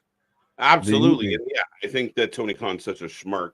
I'm sure Sting's kids can get some money out of him. Even if I think that was part of the retirement deal. I'll retire here, but my kids will be forever able to work here whenever they want to. Mm-hmm. Well, Paige was very public about part of the deal of me signing here was my brother was going to get TV time. Oh, really? Really? How about that? I'm sure Wardlow really liked that note. I'm sure they might have had a nice conversation back time of, oh, so you're the one that's guaranteed TV time because of your sister, right? Right. It's not a good look. It's not a good look. You're like, shut up, sis. It's like Daisy, take it easy on him. It's just funny how WWE will catch flack for Nepo hires and everything like that with Ava, etc., Braun, etc. But meanwhile, AEW just does it blatantly and not well and doesn't use them. But yeah, nah, it's fine. They gave them a chance. Let him be nice. Well, again, there's a huge difference between, well, we're gonna hire somebody who's a second or third generation talent because we have a connection with their family, but they're talented, like a Braun. When you're bringing in Paige's brother just because he's Paige's brother and he whined enough, and he's not Braun, it's a different situation. Okay, so more of a Nepo hire to you, Ava or Zach Knight? Fuck you. Put it as a poll. Put it as a poll. Here, I'm gonna do this. I'm gonna take a pause. Well, I'll let you put it as a poll. I'm gonna talk while you put it as a poll, and then when it goes up, I'm gonna take a pause for the cause here. Or even if you can think of another Nepo hire or anything like that. GDP debuted at the age of 35 as Honky Tonk's driver. Yeah. And I knew you were JV, my guy. I'm glad you acknowledged it. Out there with the big dog name changes. Right. Pro wrestling isn't for everyone, especially if your parents did it. Oh. MVB saying Zach Knight, at least Ava was in the PC for a while. Well, and again, at least that she look. Well, the only thing I'd say in her defense is at least she's not being, she's in a role where she's trying to figure it out, and I might be critical of it. But you hate her role, so this is But Zach's is strange territory here. Zach's done nothing like at all. Like he's not good. He was in that weird Danny or Harley fucking weird thing with Ruby, and it went away. Ruby got preggers, and they all got no TV time. Right. 2 count from Carlito on a Jey as we're back from commercial break here. Boston, no, that's on Dynamite with Jericho. That's not coming up yet. No Liv yet. Ava's belly button, her navel nepo higher. Might be the deepest. Pause the fuck on that statement. Big punch by Jey. And somebody mentioned heel Carlito. Heel Carlito's been excellent. I would still, well, he wouldn't have been a heel, so damn it, I was going to say I still would have rather had R-Truth with the Judgment Day, but he wouldn't have ever gone full heel. No. Big kick. Down goes Carlito. Oh, smart mark, throw it in. Nicholas. Well, he wasn't a Nepo hire, a Nepo win, a Nepo champion. I mean, some would argue Dom for a while, but I think Dom's come into his own. Well, we did for a while. Oh, yeah. The whole tag team run was pretty fun. Nepo hard. Oh, that's the problem with the Super Bowl halftime performance with Justin Timberlake and Janet Jackson. They got a Nepo hard instead of a Nepo hard. A Nepo malfunction. Right. Spine buster for Carlito picking up a 2 count. Woo. That's what we'll just call it from now on. It's a Nepo slip. A Nepo slip. I like it. All right. Yeah, I don't know what's going on with Jericho's indented chest, and Suzuki definitely didn't help it. Yeah, well, just getting popped the TRT boobs, and then broke his hand chopping, or broke his finger. Did he actually? Well, when you chop for a fucking half hour. Well, I was hoping he'd be out for some time. Just take him out at the knee. Oh. Dude, he spit up the apple. I was like, what's that green shit? He was going to do the apple spot. Jey dodges it, hits a spear. The apple goes yeeting all over the place. Right. I missed him biting the apple, and I just saw like this man hit him so hard. He made his lunch come up. Literally knocked the dog shit out of this man. Right.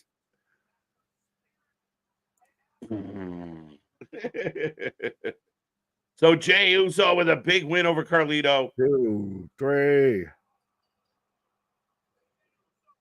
Now that you mentioned now that's gross. Like I'm hoping he bit more out of the apple and is not just eating what this man just spit up on the mat. I don't know where he didn't see him bite. He just came back to eating apple. Yeah, like if you just picked it up off the ground, like, oh, you dropped this. Right. We're back with Zelina Vega and Jackie Redmond. What is this fucking office door? And why does Paul Bunyan stand behind it here? The like Minnesota Wild, bro. Fucking, it's wild, my guy. It literally looks like it's built for Paul Bunyan. That's their logo. I for half a second thought it was a fucking elevator. When they back up, you'll see it's the. I see it, but I'm just still saying it's big, it's fucking large, and it's made of like oak. It's oak. It's a big door. It's a rich mahogany. We need Kiana James on TV ASAP. I'm with you, MDB. We got trouble. Hey, well, Zoe's dyed her hair, by the way. Last I knew, she was straight up blonde, not like this burgundy brunette here. Yeah, she got a bit of a hairdo. Oh, Zelina fighting back, but she's outnumbered. Did they just do this so they can call them like the brunette badasses or something like that? The brunette badasses. I'm still holding out for submission sorority. Oh, they re-injure the arm. Yes, they just shattered her elbow. Shout out little Petey Pump there, but we go to commercial break, and I'm going to take a smoke break. There you go, folks. As we go to another commercial, we are getting an ad for the Trish Stratus biography, and we are rolling through tonight. We got lots more coming your way, so make sure you get in that chat.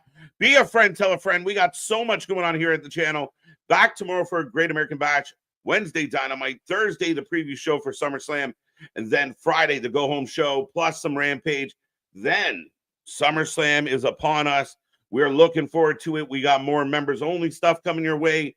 We got more interviews coming your way. If you haven't seen our latest interview with Big Trouble, Ben Bishop, go check that out. We got the exclusive. He kind of dropped it to us, said he was going to be on Jeff Jarrett's show.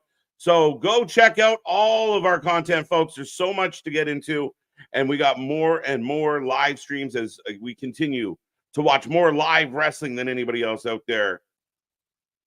Zelina over here throwing hands. Bad choice, Anthony. Bad choice. As Zelina finds herself hurting out. And I don't think we're going to see her for a hot minute at this point. As Sonya and friends take her out. Yeah, there goes the arm again.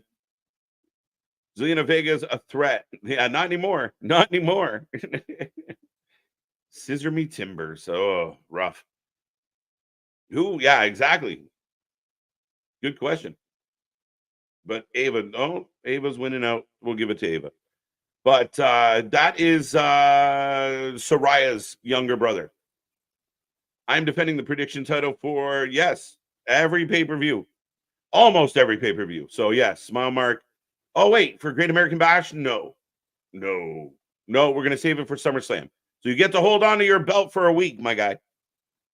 So there you go. It will be back on the line for SummerSlam on Saturday. Rock, paper, scissors. I like that one, VHS.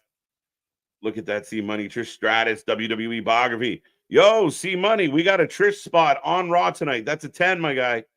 I don't want to hear anything about it. I know how I'll rate the episode now. Exactly. You better know. Everyone in here knows. All the scissors. What are your thoughts on Hangman versus Darby Allin? What is that happening on Wednesday? Darby versus Hangman. That's really interesting. Let me look. Yeah, July 31st, Dynamite. Hangman Page, Darby Allin. Now, we just saw Darby Allin become the number one contender. We saw Hangman Page. Yeah, I mean, again, this is a little twisted. We got Bryan taking on Swerve at the pay-per-view. You got Darby waiting to challenge at Grand Slam.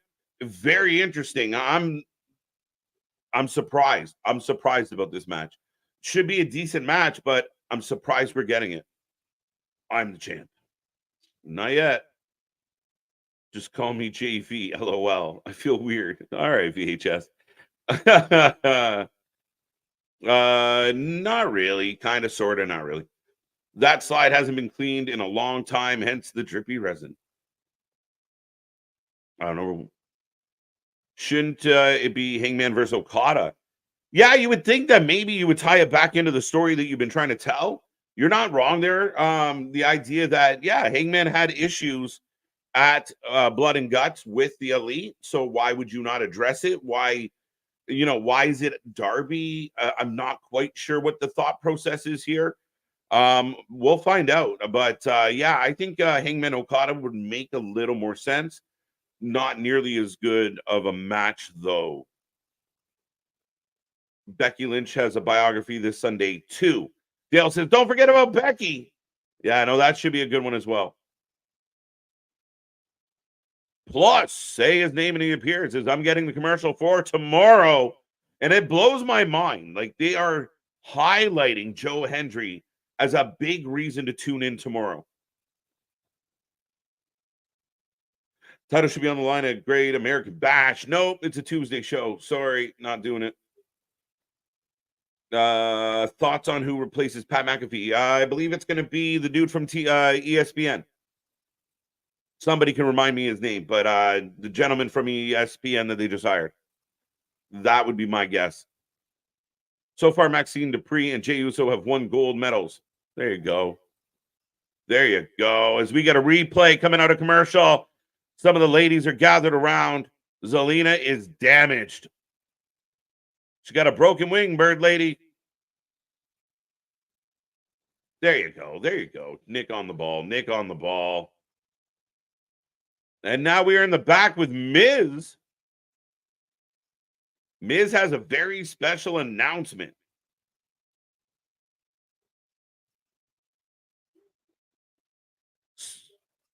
The Miz is officially announcing he will be hosting SummerSlam live from Cleveland.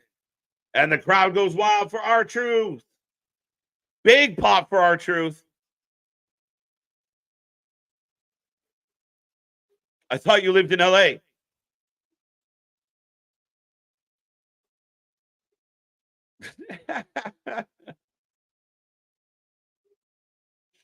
What are you talking about, Millis?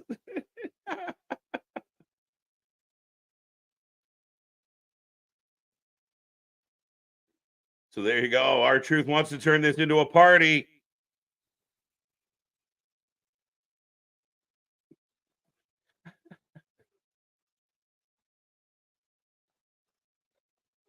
You're not bringing hors d'oeuvres? Okay, okay. Are we going to get a heel turn from Miz? Is Miz starting to show his old true colors? Yeah, he'll definitely be co-hosting, 100%. As Miz is getting the hors d'oeuvres and the party favors ready. Yeah, I think Zelina's going to be on the shelf for quite a bit. At least that's what they're selling us on. As now we are getting highlights from the Japanese tour that the WWE went on last week. I'm bringing ice. You got to love R-Truth. So, folks, The Miz will be hosting SummerSlam this Saturday, and we're sure that R-Truth's going to have a lot to do with his hosting duties. There you go. R-Truth and The Miz. Yeah, there you go.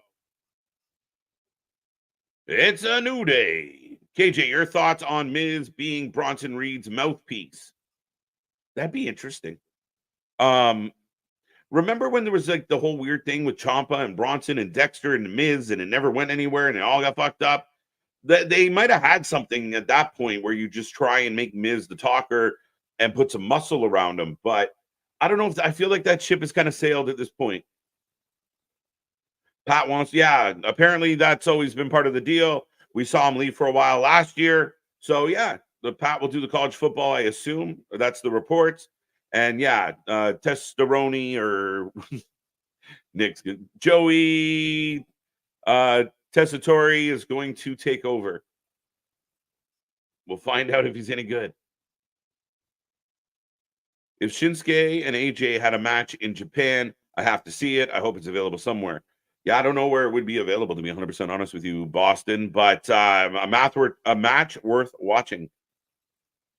As here comes the final testament. Yeah, absolutely.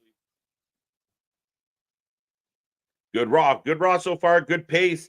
We're moving through the night pretty fast, folks. I've enjoyed what we've gotten to this point. Some really big segments. I thought the first hour flew by. We got into the matches. The matches have not been bad.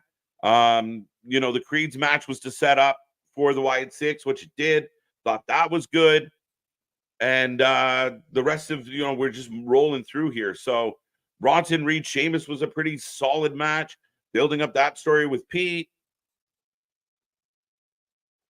Now, for whatever reason, Karrion Kross, for those who don't know, has been trying to recruit Xavier Woods.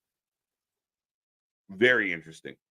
Xavier versus Kross, this feud has been 100% been I'm with you, Richard. Haven't loved it. Pat doing college football game on Saturday and stay on Raw. Okay. I like it. Yes, we did have the Wyatt Sicks. Bronson Reed just needs to fade to the background. But no, you got to push him to the forefront. He's got a lot to offer, Anthony. Let him make a believer out of you.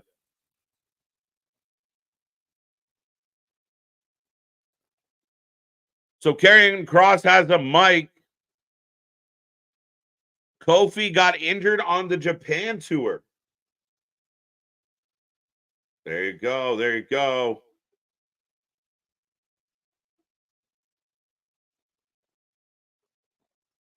Make Xavier Woods and Kofi heel already. Don't stretch it. Well, apparently Kofi's out. Kross for the win. Yeah, I'm going to take Kross as well, especially with no Kofi. I predict R-Truth will use the Miz credit card to buy Wingstop and catering. Maybe it's possible. Tironi is crazy. Got Kross for the win. I agree with you. Kross, get your beard back. Yeah, he might want to grow the beard and maybe shave the head. Can we go back to shaving the head? Kross for the win. Every feud Kross has been a flop. Yeah, listen, I can't really fault him too much for some of the stuff that Vince did to him. But he, even under Triple H, I would say that Karrion Kross is one of the few people that I think Trips hasn't quite figured out yet. They've tried, haven't really dug into anything substantial. Maybe he has a plan, but we haven't seen it come to fruition with Karrion Kross. DIY might be the other one. But Xavier throwing punches. Here we go. Who are you taking, folks? Xavier Woods or Karrion Kross? What's odd is you need the wood to make the cross. Oh, drop kick to the outside. And you're going to go back to commercial, aren't you? You bastard. How can Zach Knight have more Nepo behind him? Sis and him are not even second generation, correct?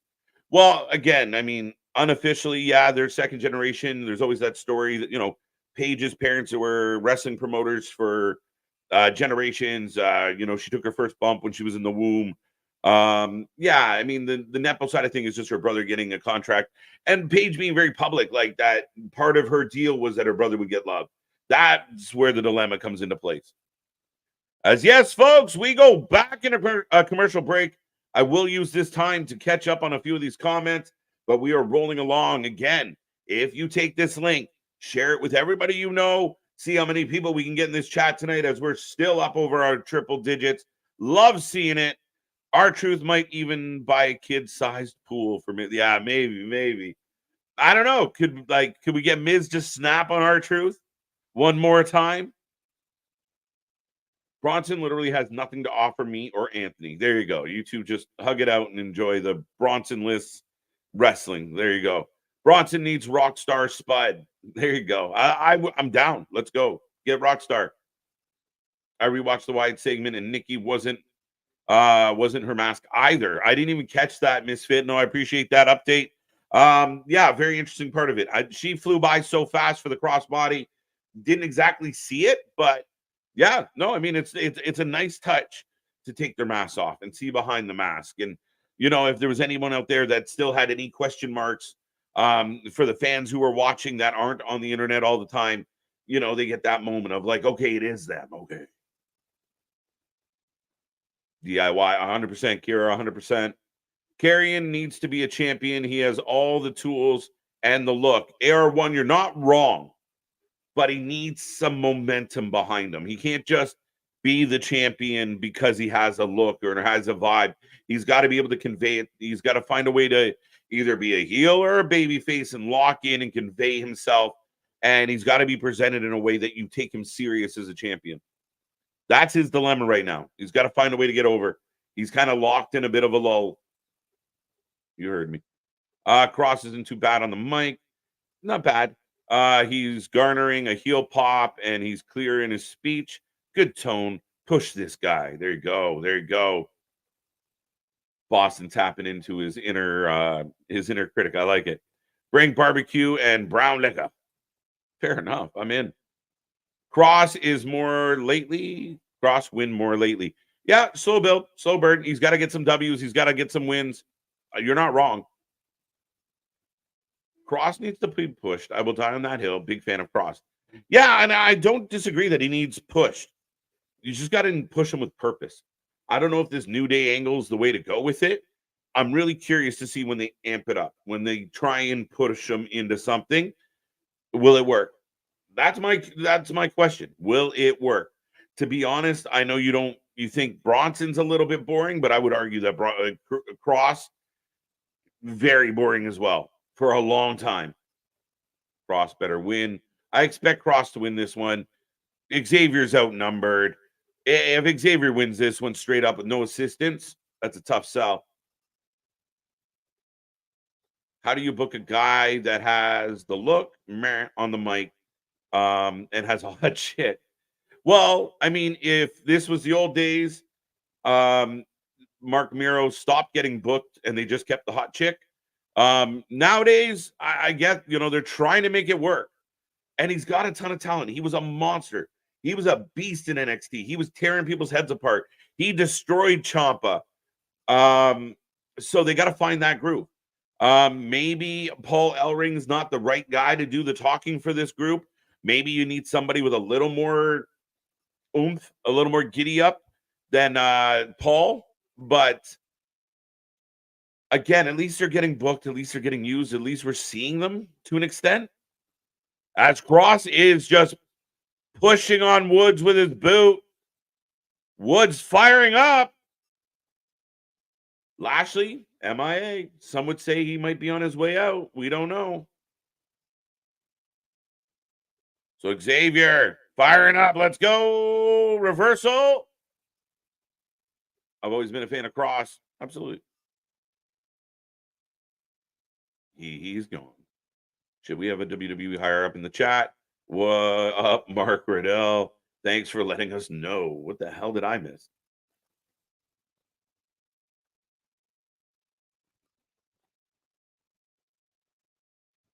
Don't start with mess. Speaking of mess, I guess. MLW carrying Cross was a beast. Absolutely. Yeah, what is Boston going on about? But yeah. I don't know either, but this made me laugh. Let's go. Well, yeah, that's right up there with sensitive Ron Succotash. I guess I kind of halfway like the profile picture, but I eat leather. Great. Shoe leather? Red, yellow. Right. Red, yellow leather. Red leather. Red. Cross needs the beard back. 100%. There it is. It's a modified F5. Yeah, it's a tuck under. He goes under. He goes under the arm instead of over the arm. That's all. It's the only difference. So it's an F4 instead of an F5? Kind of, yeah. And then again, doesn't matter if you win or lose if you're going home with her. Oh. But ladies and gentlemen, Karrion Kross, big win. No help for Xavier. Kofi on the shelf, apparently. Let's be honest. No, a win. Not a big win. A win. A win. I'll give you that. I mean, again, we saw Bronson get a big win earlier. Might have been a little bit more of an exciting match than this one. Triple H meeting up with Jesse Ventura. The bod in the house. Such a big part of my wrestling childhood. And it's so funny that we go from Cross to Ventura when Cross is known to have a really good Ventura impression. Hilarious. Again, someone check on Vince, make sure he's not gone to a local medical facility. Actually, respectfully, fuck Vince. Don't check on him. But no, he's probably going I envision that scene from Billy Madison when the bad whatever the dude is throws the remote and kills the maid. Yeah. That's Vince right now. He's just out there of like, Laurinaitis release the hounds. Right. As we got Sami Zayn in the back with Jackie, and this show keeps rolling on at a good clip, folks.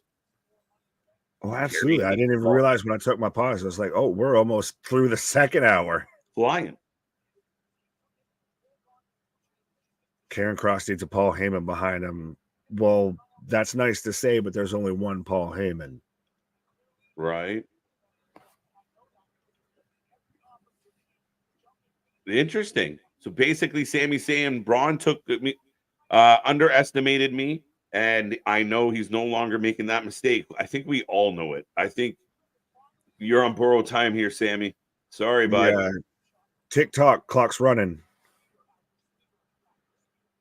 Wait, that was the last segment, bro. Whatever. Yeah. Fuck. Whatever. Oh, wait a minute. Yeah. Well, and then Mega point out of Predator and Running Man. Right. The governor ain't got time to bleed. Yeah. Braden saying, man, this show has flown. How are we, KJ and Nick? We're doing fantastic. How are y'all doing? As we're again with the continuous shot, that's become almost Sammy's thing of his whole entrance has become cut a backstage promo, follow him all the way through the entranceway. Yeah, no, I love it. I think it's really cool. Really nice touch to it. It has a more athletic feel to it of like before you watch somebody walk out, before they have a UFC fight, before they have a boxing match, before they're, going to walk out to the court back from halftime what have you. Same similar vibe-ish. Yeah, 100%. I like it. I dig it a lot, man. Dun, dun, dun, dun, dun. Oh, let's go. Do, do, do, do, do, do, do.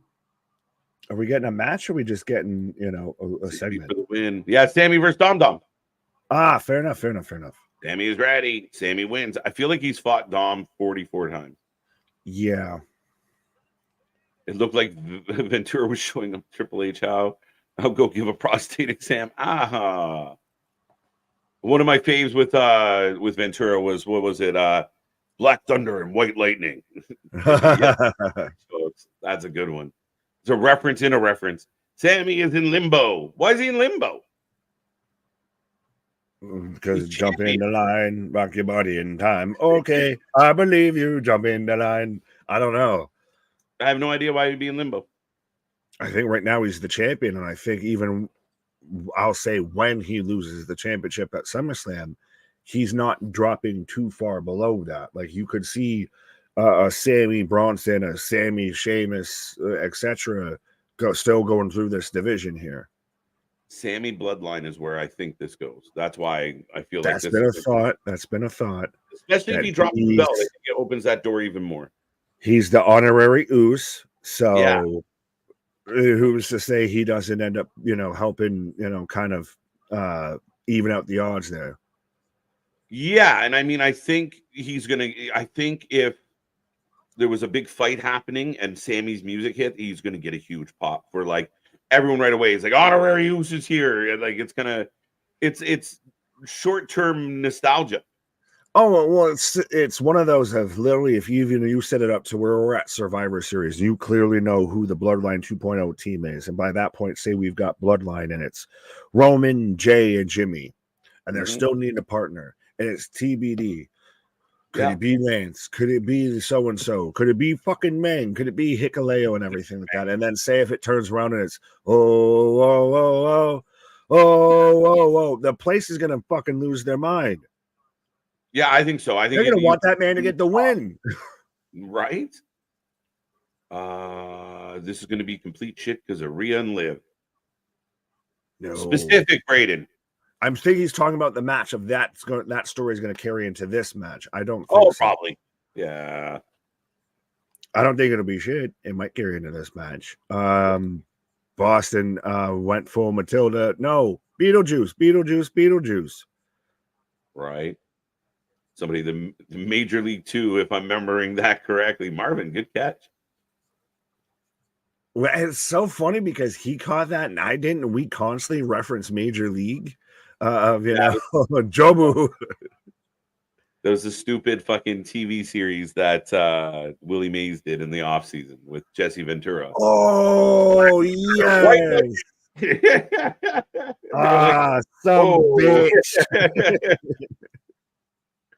Oh, you got me with like the McBain reference of a show within a show. That's right, so good. Ridiculous. Kudos, my guy. Kudos. Deep cut, my guy. Deep cut. Right. You gig me like Moxley on a forehead. Vice, Ruka, Carmen versus Jesse, Fallon, and Jasmine tomorrow. There you go. Yeah, we will be here live. Great American Bash. So 6-woman tag. A Joe Hendry concert, which I feel is going to lead to something else. Who's going to beat up Joe? Will it be Josh Alexander? Gallus, coffee. Coffee? Yeah, coffee could be sick of his shit. Cup of coffee. Well, because we've got all of that. We've got Roxanne versus Thea for the NXT Women's Championship. We've got Tony versus Tavion Heights for the Heritage Cup. We've got the Unholy Union taking on Metaphor for the women's tag titles. And yeah, we've got the 6-woman tag match. So we've got 4 matches so far for Great American Bash, plus the Joe Hendry concert, which still is probably going to get a decent moment. But I think that's coffee. Kofefi. And this Jelly Roll theme is way better than using the weekend for every pay-per-view. Uh-oh. I saw the blonde hair and literally thought it was fucking Dexter there for half a second. I didn't think they were going to go this way, Nick. Is she just going to go like Fatal Attraction on this shit? or is it a ploy? I don't know. That's the thing, is this is unique because I feel like having the week in between from when she's out there of I know you love me, and he's sitting there and he vocalizes how he doesn't. Like, if that was the one going in, we know, all right, they're setting us up. Now that we've got this burn down the hot topic, that it's gotten a little more of like, is she really just like, I'm gonna kill everyone now? Yeah, I know. I have this visual of Liv just saying, like, I knew you would pick me. I knew you loved me. Like, I still feel like that's where we're heading. But again, to their credit, I did not think they'd take this approach. Who's scarier right now, of Liv out here burning everything and crying with Dom, and they pan to Dom on the truck behind her? Good cinematics. But who's scarier, Rhea or Liv out here just burning everything? Like, Rhea might physically fuck you up. Liv might kill you. Like, you might be dead. I don't know what it is. It's kind of a unalive. You're gonna wake up with a rabbit in a pot just cooking. Right. The crazier she gets, the more in love I fall. It's not good. It's not good. I mean, what she just did was great. That was great. I did not expect it to go this direction. Not at all. And it gets that really interesting aspect to it. Of, does this become like Joker and Harley a little bit? Yeah, I think so. To a point. I think Dom's going to lose this match because of Liv now. Shit. Oh. Doesn't matter. He's losing anyway. I just wonder. Well, he's probably going to. Well, no, he could win because Braun shows up and spears Sami. That's true. She should have cut the shoes out of his boots. Or cut the laces out of his boots. I'm going to cut the pants out of your jeans. Yeah, exactly.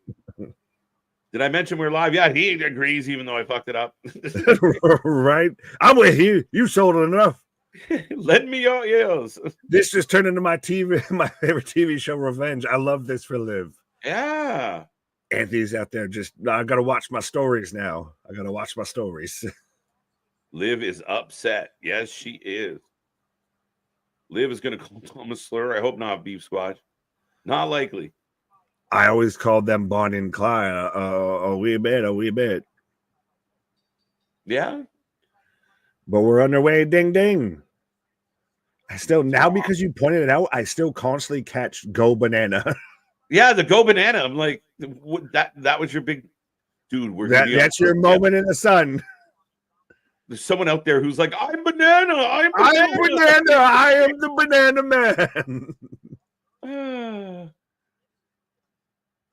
But we are off and running. Sami and Dom. And this match has a whole lot of, again, like everything for SummerSlam. Who might run in? Who might screw this up? How's it going to go? What's it going to be? We've talked about this, of everything. We've pitched about this, bitched about this, and moaned about it too, when it comes to wrestling for the longest time, about how it needs layers. Everything in wrestling, right, especially in WWE right now, has layers, has different angles, different ways you can peel this back and pull something else out here. Of, they have 10 different avenues that they can go, and from the top of the card to the start of the card has a story, has a continuity, has a lore, has something cooking with it. Oh, springboard moonsault by Sami to the floor. Down goes Dom. Oh, as we're going to commercial break here, and that's a hell of a shot right there as they cut to Sami hitting the springboard. I'm calling this Diary of the Mad Liv Morgan. There you go. Can you see CJ Perry helping Liv at SummerSlam? No. Why? Just because she's blonde? That's the last person that Liv confessed her love to on WWE programming.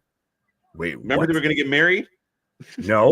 Liv? Are you fucking with me? I don't remember any of this. Did I have a fever dream? I don't know. I mean, it was the time when they brought Liv back, and then Bobby and and when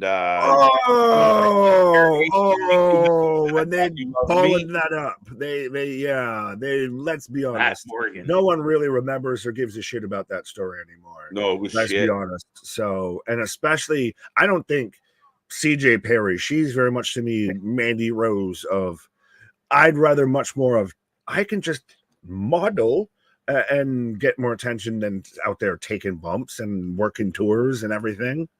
Right. Diary of a Mad Liv, a Diary of Mad Live. Is she writing or pause the hell on all of that, Marvin? Well, yeah, folks, we are on a commercial break, and we got more coming your way. We still have a main event to get to as we head into the third hour tonight.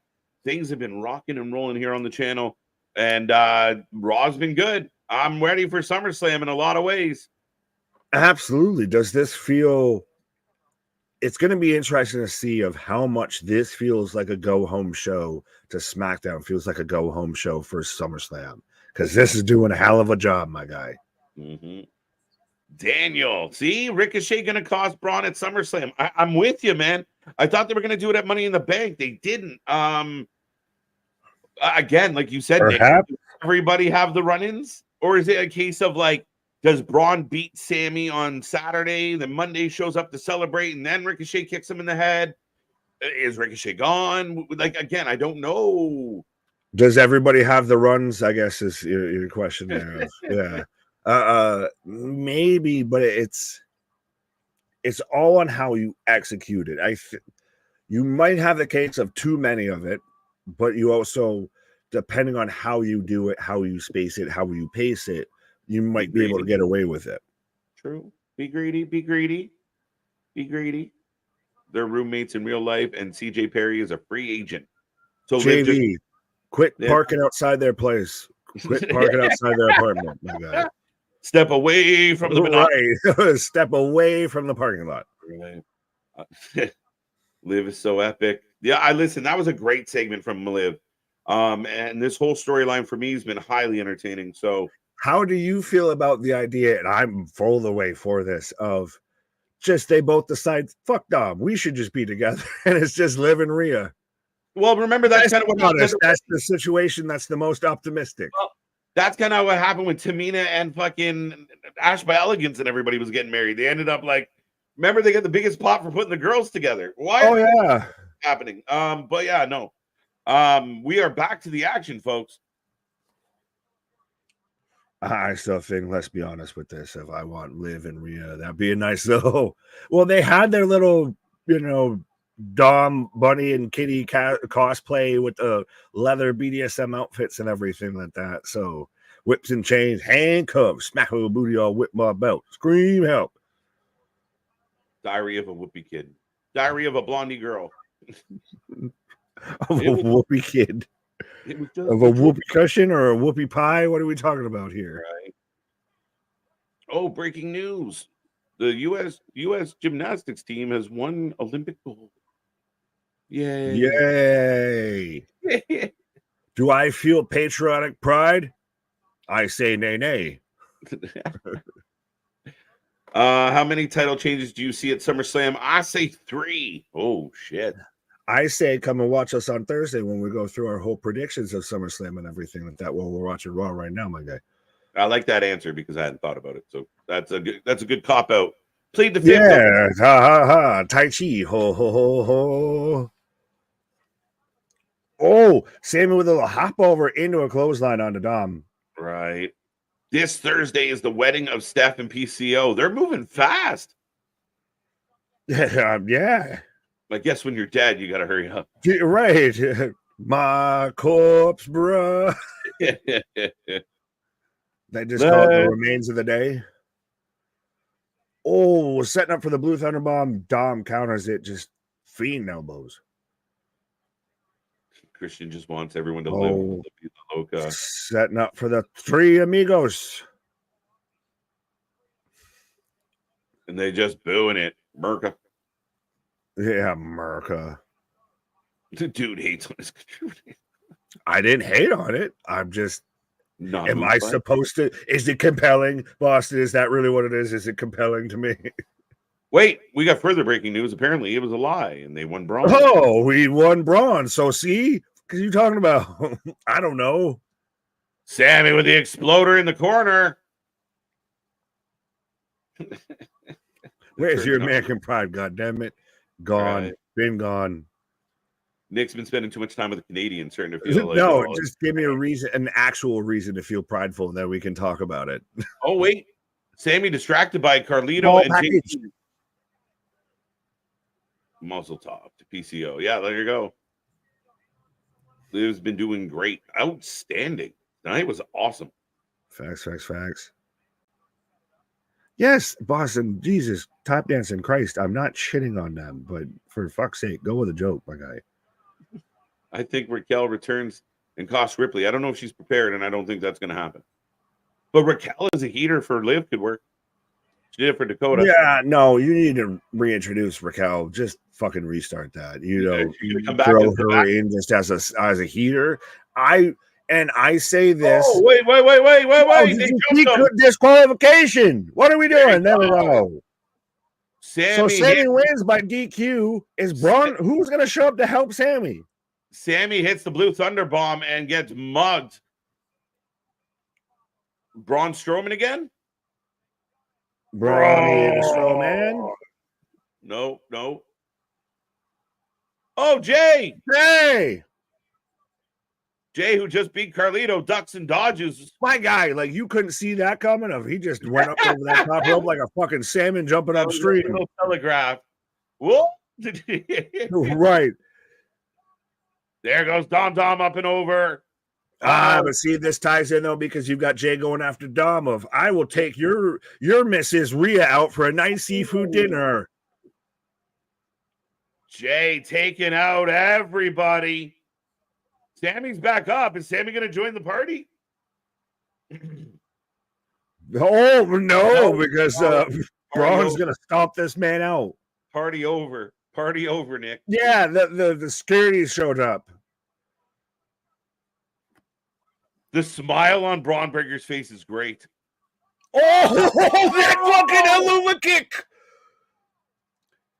Don't worry. When NASA mentions about a new piece of fucking space matter that's out there circling around Earth and everything, don't worry. It's just Braun Breaker's jaw.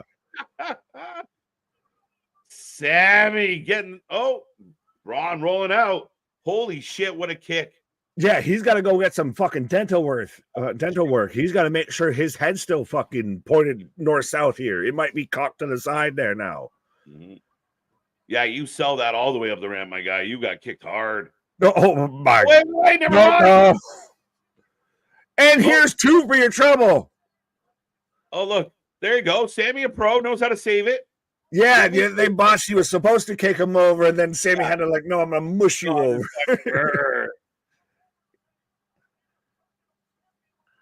The Intercontinental Champion just tipped his cards. He is screwed come Saturday. Oh, yeah. If you're the baby face that goes over on the go home, you're fucked on the show. That was way too dominant from Sami. Sorry, Sami. My vote will be lost in. Spear would hurt his foot. He speared his foot too hard. Sami and Jey, next tag champs after SummerSlam. Not again, running back up with these mixed match. No, they've got other business to be involved with. That's the thing is, it's funny to me of people will halfway complain about people being too much in the same spots and then constantly pitch those same people to be in those same spots. Oh, VHS. Dexter, let's go. Dexy. To do Gacy and Dexter together, honestly. No, I want to see Dexter by himself because we haven't heard this man talk. Think about it. If you're a WWE fan, you've never heard Dexter talk.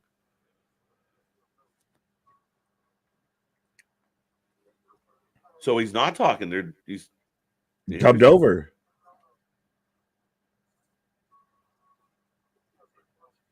He's the one you're going to watch. They watch you drown. There's freedom in sinking. Look at what you've become. This is so good, and especially I like that it's like the found footage VHS shit. Yeah. What are you gonna do when the buzzard starts circling? He's the one you gotta like, dude. He's the buzzard. He's literally, that's such a good fucking line because he's the goddamn buzzard. Look at Dexter Loomis. Run. I don't know how you can make a guy that looks like what you picture a serial killer to look like scarier, but they somehow managed to do it. Oh, here we go. Here we go. Hey. I figured out the identity. They fucking took them off for you, you dipshit. So Kurt Angle, my guy. I like this though. Yeah, I want a Wyatt Sicks movie. Yeah. That's how some people said, like, take this shit, go make a movie and leave the wrestling alone. But I'm eating it up. I don't give a shit. Why not both? Both is good. Both is works. good. Be greedy. Right. Oh, wait a minute. Yo. Shout out Brutus with the fucking hickey. He got the 6 on his neck. Right. People don't forget. Oh, you got Hickey from Kaniki. Yeah. By Ricky Stanicki. So did they just make that official? I don't know. Confirm. We were too busy talking about hickeys. Yeah, they did. As we got Bird Lady. The fucking emo goth JoJo Siwas, though. She's gonna just start doing that goddamn dance. I kind of like her entrance. I don't know what You've always liked her. We've been through this. She's one of your. If people who watched us had to draft like a roster of who we've publicly kind of backed and who we've hated, she's very much on your side. Yeah, because she keeps winning. It's fucking insane. Fuck her. Dexter is every time she should lose, she wins. How do you feel about the EDM girls though? It's an interesting, again, just trying to keep everyone busy. They're getting a lot of TV time. Like this is like 3 weeks in a row. Yeah, the EDM girls are cute. They're not a bad tag team at all. As far as tandem offense and working together, arguably one of the better teams they have. You know what's funny? As I've seen she is people talk about online of that there's too many women now in tag teams that we need to have more singles wrestlers to go after the singles titles. Like, what the fuck do you want us to do? What do you want us to do? Oh, Jesus Christ. Up next, we go to the graphic of the EDM girls will be up next. As the show rolls on, we go back into commercial break. But yeah, we got a lot coming up, Nick, and Thursday we will be here to go through all our official predictions. Now, I don't know if they made the Gable match for SummerSlam or Raw. I don't know what happened there. Well, I don't know if you want to pause to look at it, if you want to talk while I try and see if I can Google the things. I like this stuff from Boston. Could you imagine though, Nick, like a cult slasher with them being the killers? It would be awesome. 100% would be my guy. Trust me. Literally, I've sat there and put it out of when the missus sat there and got me, an autographed Jason Funko from one of the guys who played Jason. Like, I'm a slasher type fan and everything. That appeals to me instead of the spooky ghosts and everything. So I get it, but yeah, it'd be interesting. Big mistake not having the 6-man on SummerSlam. So where is it going to be? Is it going to be next Monday? Oh, you read through comments. I'll Google. Lyra is absolutely a solid wrestler. That's the one thing that she's used to get over is the fact that she's good in the ring. This Twitterverse will be faster, but less reliable. She needs some knee pads. Yeah, it's a bit of a weird mix. I agree, Boston. I guess they're just trying to make Lyra kind of hip and young and energized. So put her with the party girls so she's having a little bit more fun. She looks like she has a personality. Maybe a little, right? Right. Lyra Vakira for the win. It has been made official for Raw. Who earned? Yeah. No, I just saw it. Okay. Next week on Raw. So 3-on-3, 6-man tag match next week on Raw. Yeah. I don't love it, but you do have to, keep the shows going, I suppose. But I think SummerSlam was the spot for this. Yeah, but it's also I do see what you're saying, and I do see to an extent why they did it. Of now you ain't missing the Raw after SummerSlam. You're You're not wrong. 100%. They're gonna do probably their biggest rating outside of when everybody pretty much knew they were gonna show up and they wrecked the gaff. You're gonna see them first time in ring. That's a little bit like what we were talking about before. Of do you make it its own thing individually? Just so it can have its own little moment, it can develop what Stand have alone from everything else that's right. happening. Yeah, I mean, again, and I think your argument is like, guys, like, and this is devil's advocate because again, I don't love it. I think you should have found a way to put it on the pay per Mm. view, and maybe push something else to Raw. But at the end of the day, I think you look at it and you're like, guys, Roman could come back. We might get a new champ. Gunther might win his first ever belt. Like there's CM Punk and is going to return to the ring. Liv and Rhea is going to work some shit out. Like there's so much on the card already. I get the point. Yeah, but that's the thing is it's a little bit of I know, you especially pitched, be greedy and what have you, but that could also be one of those situations of it starts to cannibalize itself of you have so many big moments. Yeah. It's a little and I always go back to it, and it's not to kick a curly-haired man when he's down, but when you had Adam Cole debut and then immediately followed up with Bryan Danielson, so they instantly just start to eat each other. Yeah. You need to find ways to stretch stuff out to let things breathe, to have room in between things.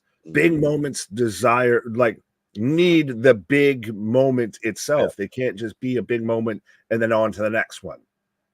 They can't all bleed into each other, right? And there's only so many. Only so much, and we know what it's like even when you're trying to put out content, in quick succession, and how things can get overlooked and missed just because of other things that are flying around. Again, as a wrestling fan, I'm like, shit, shove it all in there, get it, give us everything. But they got it. We've been critical of other promotions for not showing some restraint and saving some stuff for the week after. So. Not my favorite choice, but I can understand some of the rationale behind it. Even Byron saying the Wyatt Sicks would be overshadowed. You're not wrong. We had talked about it a little bit, and so how do you feel as they just had a commercial for it, and now they're talking about it on our show of the controversy, the controversial of Pat McAfee and the McAfee crew, the McAfee DLC is this man's even look at my traps here. Did you see Cole even put it out of? And honestly, hopefully you didn't see it because I feel like it would have upset you. If it was McAfee backstage with Robert Roode, and he sat there and Cole's like Pat said, 2 NXT legends. Yeah, no, I saw that. I thought it was wicked. Right. Oh, they're showing Dom. Interesting. He looks like a fucking goblin or something from like Gringotts or something. He's playing Keanu's role in the remake of Constantine. He's John Vick. Oh, here we go again. Rhea cutting a promo on Liv. And this is so soap opera-ish. It's like, these are the days. I don't want to wait for my life to be over. Like the flash scenes over the monologue is hilarious. Yeah, but this also feels like 2 scored lovers. Like I'm telling you, there's a possibility they just both say, fuck this guy.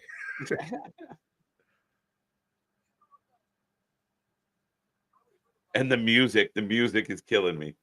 The music is the best. Oh, I don't hear the music. We were warned multiple times to stay out of my business. Oh, they just replayed that chair shot, and I didn't realize how much that was literally Liv just hooked the fucking chair. Like you can see it hit like the top of Rhea's head and just fucking careen off. Oh yeah, just the yeet. Oh, tried to break up my family, tried to take my Latino heat. I'm the demon in your little fantasy dream. Fucking 80s thriller. I love it. She's gonna get fucked over though at SummerSlam. Get fucked over. Well, because the other way, it's a slam dunk, dude. It's a slam dunk. Rhea wins 100. You know, I'd argue 100 out of 100 times, not even 99. Like Rhea beats the shit out of this poor girl. So yeah, I mean, it's too easy. It feels way too easy for Rhea to just walk in and not be victorious unless there's something. Well, and it's also even okay. So Rhea beats Liv, and then what? There's no and then what unless Liv wins. Then there's an and then what? So I can't even do it. Zolanya, what do we call them? We got to come up with a better name. Zoltan. It almost fits. That's what they are right now because we've got the Purple Cobras taking on the Black Barracudas in a 6-woman tag match here. Right. Yeah, this is fucking what's the team name from Dodgeball? Ben Stiller. Huh? No, there's Average Joe's, and then there's the purple team, Ben Stiller's team. Cobras. That's all it is Purple Cobras. They didn't have anything. It's Turbo. It's like Robo Gym or something like that. Yeah. Turbo. Yeah.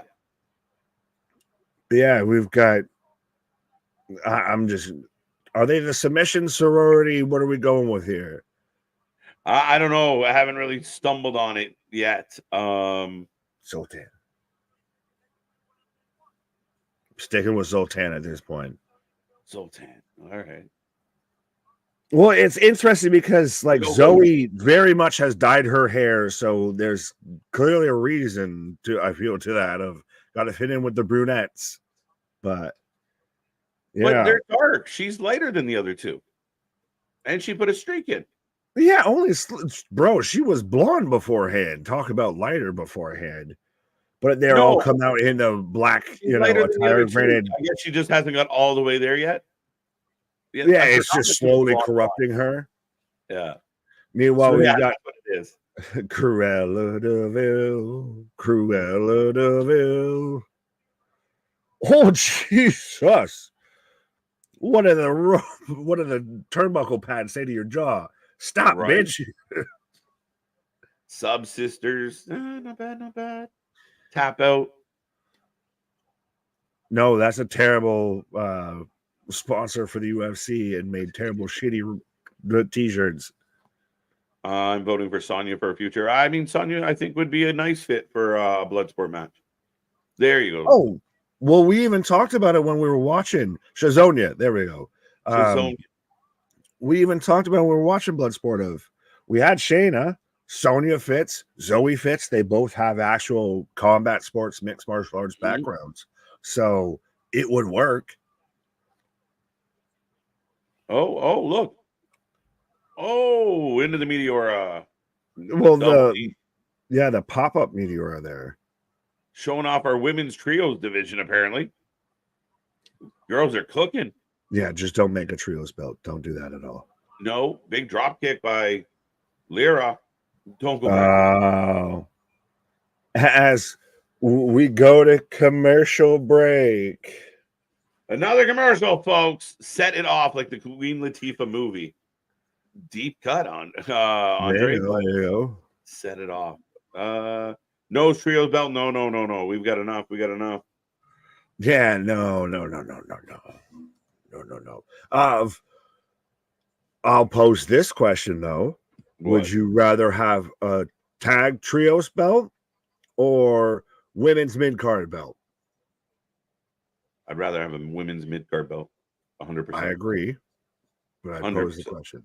Yeah, no, that's a good question. But I no way would I don't love the trios. I think the tag team division in all wrestling, we talked about it when we did the award show where, tag team wrestling's a little bit light. Let's get that dialed in before and 6-man tags can be fun, but you got tag team division, you're good enough. Leave it alone. The only time a trios division works is when thy cup runneth over with a tag division, and lately the cupboard's been bare when it comes to tag team wrestling. So when you have a trios division, now that's just an extra mouth to feed, essentially. out of tag team wrestling, you now have to add an extra person. You have to add extra shit to it when you're already struggling to find tag team wrestling. Yeah, that's valid, 100%. And that's the biggest issue. And that's what we talked about with, kind of Tony and kind of pushing the envelope, extra shows, extra belts. Like, just take care of the basics first. Get this shit down pat, and then expand your horizons. Yeah.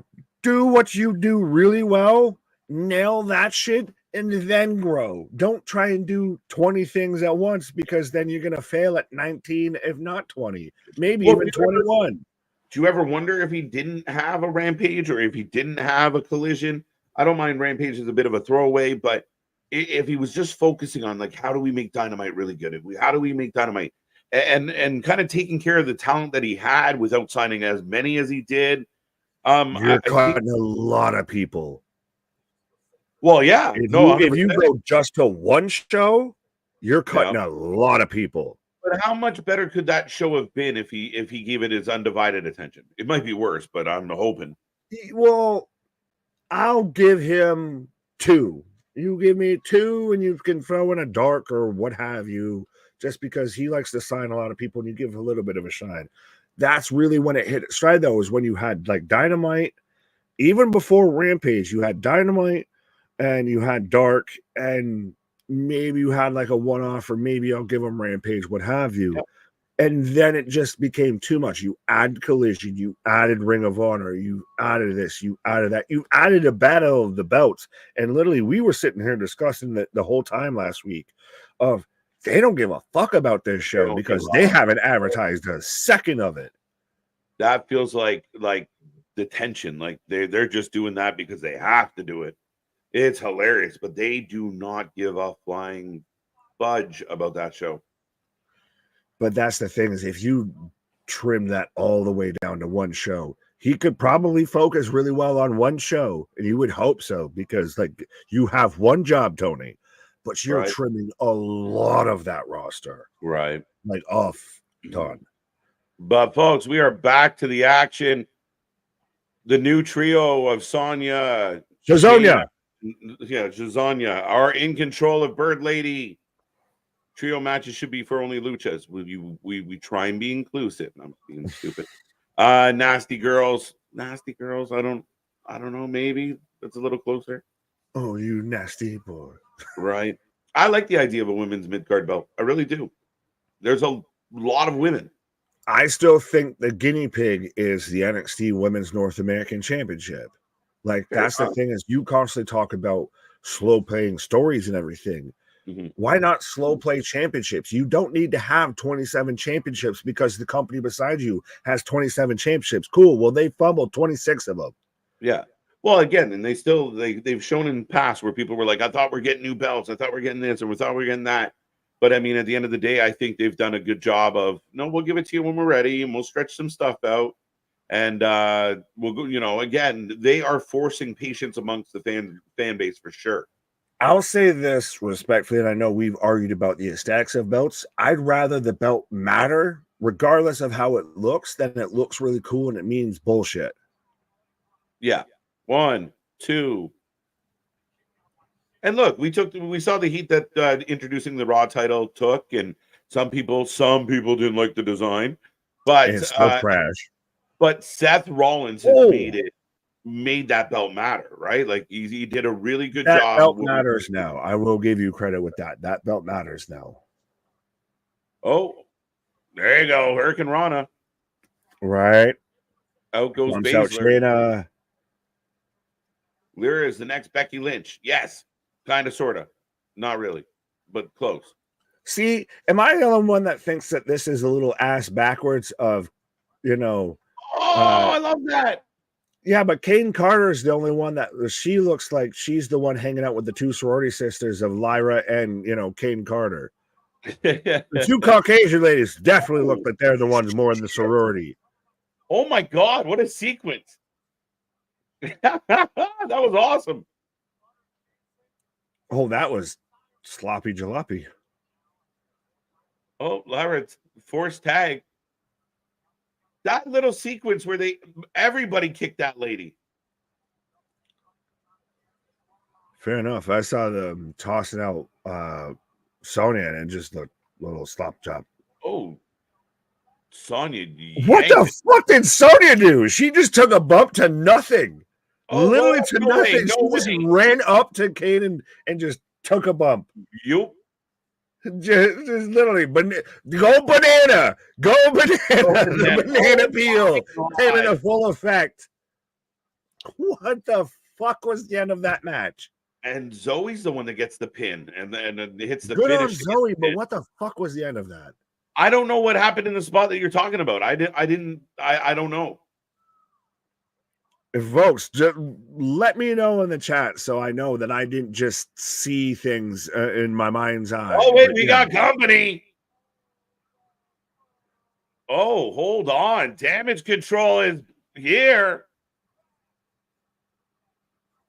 Let's go. We got two women's factions feuding just because. I like it. Right. We got black leather versus black leather. They're really like the black leather all night long. That's how you know you're a heel lady, because you wear black leather. EO going up top. Moonsault to the floor. Oh my God. She just fucking clattered Sonya with her shins and her boots. Right. Tell me how my shoe size is. You got hit by Casper. See, I'm not losing my mind. He literally took a ghost bump. Right. I want someone in the Discord, send me a clip of that, because I want that so bad. She was supposed to clearly run and get like kicked, and it didn't happen, so she just still took the bump. And I'm just like, what the fuck? Giving us her best Christina Ricci impression. Thank you for that. Gunther. She heard me talking about Beetlejuice, so yeah. But how do you feel with the Gunther of he's not out there dressed as the Ring General cutting these promos? I love it. I think these empty arena promos are excellent. Just to let him kind of talk like he's giving a TED talk, just confidently expressing himself. I like the way his look, his vibe. I think these are great. Well, I think it adds this extra like imposing aspect to it of like, you know how big the arena is that he's talking in. And you know everybody's going to have asses in seats. Shout out Tony Schiavone to watch this. So it adds a little extra gravitas. But it gives a personal element to the villain, right? To the bad guy. Right. He's not just the big bad guy that comes out and chops. You give him these moments, and they remind me of the old days where you just get those little vignettes like this, where whoever it is just tells you all about themselves. Is this better than him, say, backstage or in a locker room or anything like that?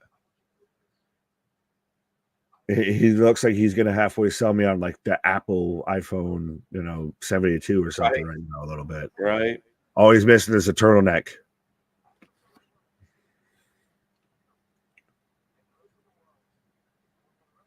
This is why you need to be a part of the Gunther Turbo team. I have the perfect workout design for you. You just chop everything. Yeah, I like those, man. I like those segments a lot, and I think it shows what a star that Gunther is. He's just not a big man known for one thing. He is a star. Anthony with the joke of the night, maybe. Hey, he said it. I didn't say shit. I'll get the clip for you, but it's gonna cost you. I'll give you 10 smooches. No, I do. Anthony, we have to acknowledge it for those who are listening and not fully viewing. I just said that, yeah. Anthony is saying we got Gunther in an AEW arena, very much on the hard cam side, very much on the hard cam side. Right? Like, oh shit. I want to hear Gunther say turbo time. That's hilarious. Yeah, I'm going to do it. Yeah, turbo time. Look what I've got for you. Oh my god. Okay, chair. Hey, go ahead. Have at it. Go ahead. There's nothing there. There's no legs to it. It's just so silly. No, the legs are the ones that wrapped around Sonya Deville's forehead. Right? Yeah, no, like it probably was. You're probably right, Chair. Really, again, perfect. What was more telegraphed, that or what was it, JD McDonough, or going up over the fucking you gotta, this is the part where you jump now. Right? Get out. Go. Right. Oh, that spot was hilarious. But I didn't see it. The Sonya spot. So that's funny as hell. It's fucking hilarious. I caught it in the back of my, like in the back corner, because I was like, wait, she just took a bump and no one did anything to her. Right. SmackDown. It's Turbo time. So does that make, Ludwig Booster? Maybe, if Ludwig still gets along. Oh. I want to hear Gunther say it. Say it. Give it to me. I don't think Damage Control is babyface yet, but I think it's more that only one group can rule Raw, and they are not letting newcomers on their turf. You're right. And again, nothing really definitive, but it's one of those cases of they're cheering. They've done a good job of cheering Damage Control, especially in that moment. And Sonya's group's got a good amount of heat on them, especially beating up Bird Lady and EDM girls. Well, and I think they got more heat on them because they beat up Zelina. Like, Zelina somehow is the biggest babyface in this whole situation. Right? You killed Zelina, you bastard. You killed Kenny, you bastard. Right. Well, folks, we are in a commercial break. We got a little bit of time left on the clock still, and we got a little more to go. We still got a main event to get to, and we are here all week long as Nick is about to tell you all about it. Fair enough. His cage is going to take a pause for the cause. So here, I'll say this and I'll run through this as fast as I can. So forgive me my sales pitch voice here as we're in commercial break. But we're back at it like a jackrabbit tomorrow for NXT Great American Bash, Wednesday Night Dynamite, Thursday. Our predictions, our previews, our rundown for the SummerSlam card or SummerSlam show. As much as you've been asking about everything of how we feel about this and that when it comes to SummerSlam, tune in Thursday. Friday, we got the go home show for SummerSlam, plus God knows what else. We've got Rampage, etc.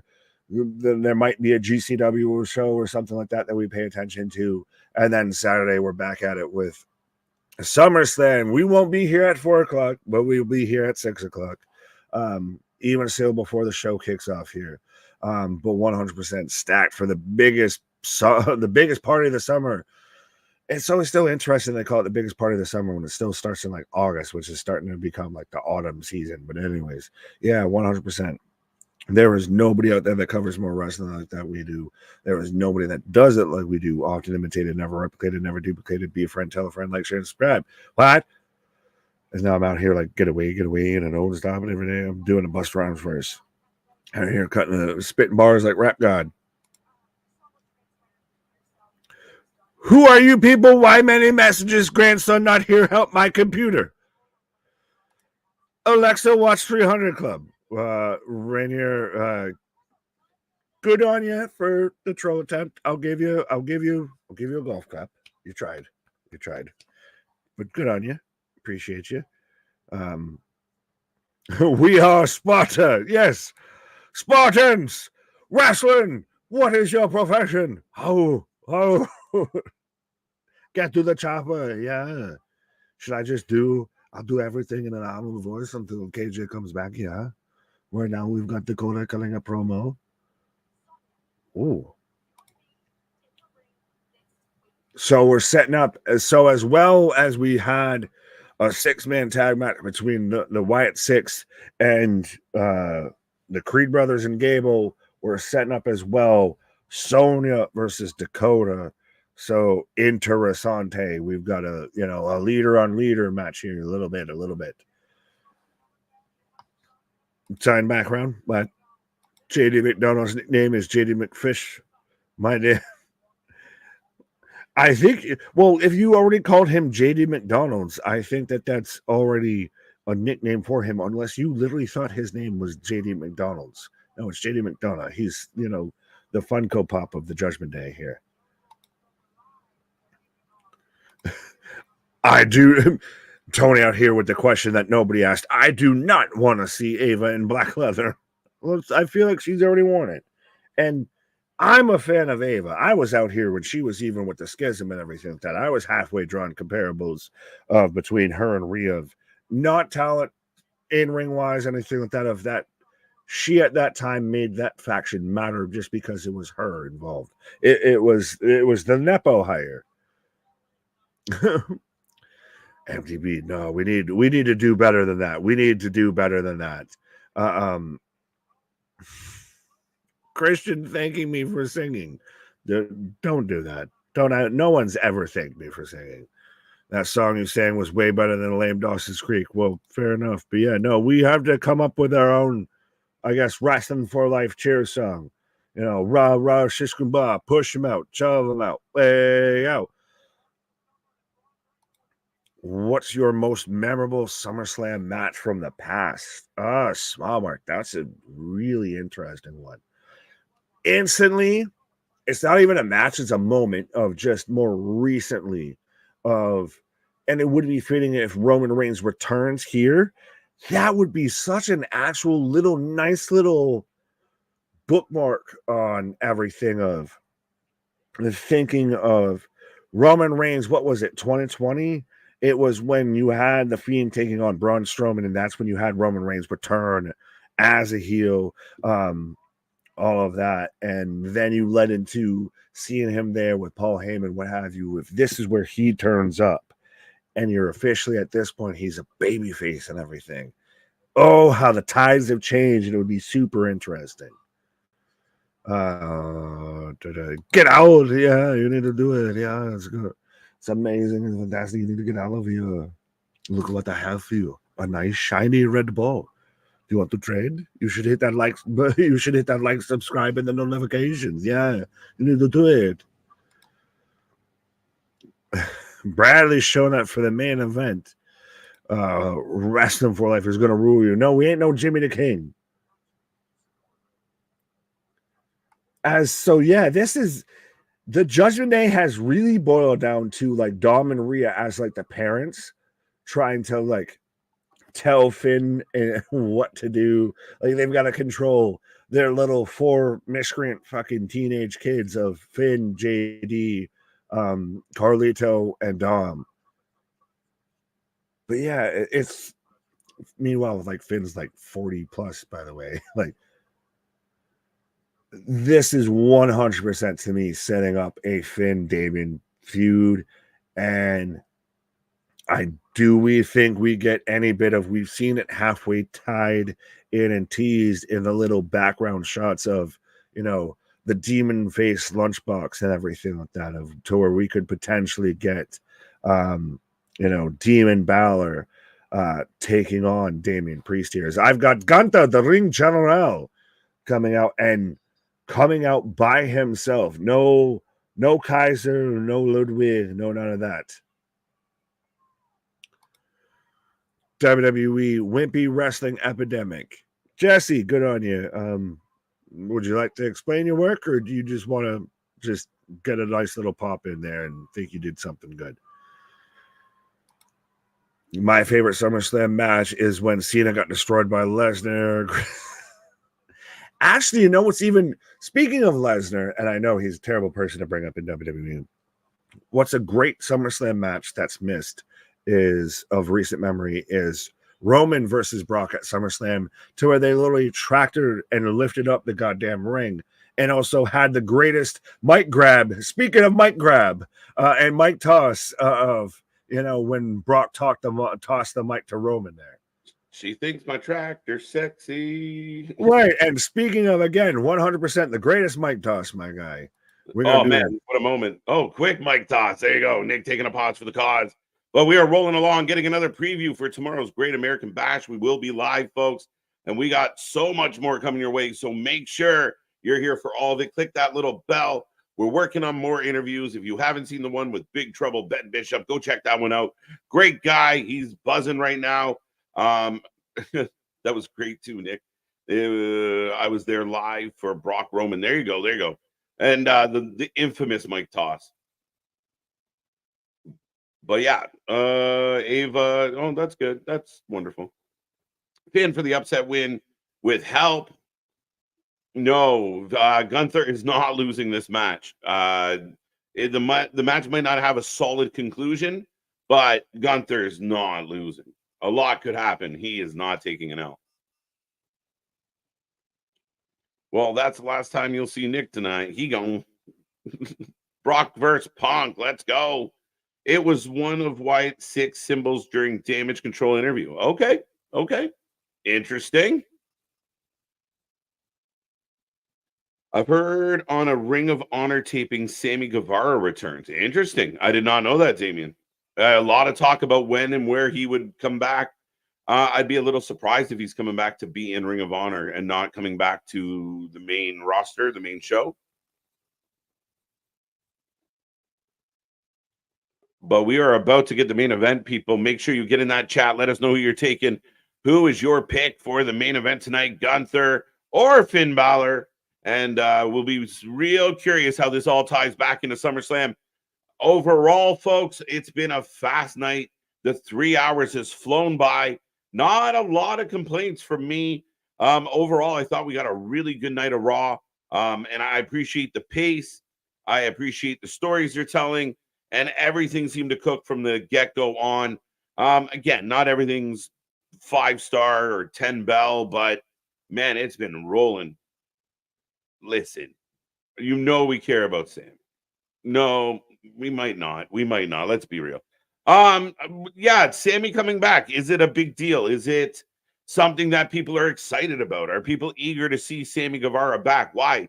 Is Sammy going to be a world champion? Is he going to help the IC division? Is he a big threat for the Continental title? Like, what is it about Sammy Guevara that even matters if he really returns? Dun, dun. What did Beef Squash say? Say his name and his peers. Gunther for the win. Curtis, good to see ya. AW Collision is on 4 p.m. on Saturday. Yes, they are going early to avoid SummerSlam. Not sure if it's going to hurt them or help them. We might catch some of it on Saturday, folks, so stay tuned for that. But with a long night ahead, our focus will be on the WWE for the most part. But yeah, we might see some of it. We'll see. Bret Hart versus Bulldog at SummerSlam, one of the classic smile marks. Again, with talks of WWE going back to London for Mania, and not just a SummerSlam or a side pay-per-view. Very intriguing. Where would you saw it? Yeah, I don't know. Put them in Ring of Honor. Let them like battle it out with the Wheeler Yutas and the Daniel Garcias and Top Flight and Action Andrade. Like put them with those folks. Like I don't know. To me, Sammy Guevara is not an impact player on the main roster. It doesn't really move the needle for me. AEW suspensions are so weird. They basically the same as the non-suspended people. Ricky Starks ain't suspended, but it feels like it is. Yeah, I mean, I can't speak from experience, MDB, and I can't say for certain, but I've seen a lot of reports.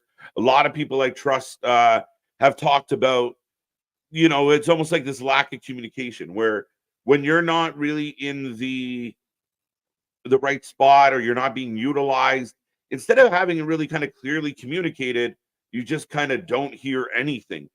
I have no idea why Ricky Starks was taken off TV. I have no idea why we're getting less of them. By the way, I am getting the graphic for the Wyatt Sicks versus Chad and the Creed brothers, not calling them Alpha Academy and have not given them another name yet. And Sonya will take on Dakota Kai next week. So Monday's shaping up already.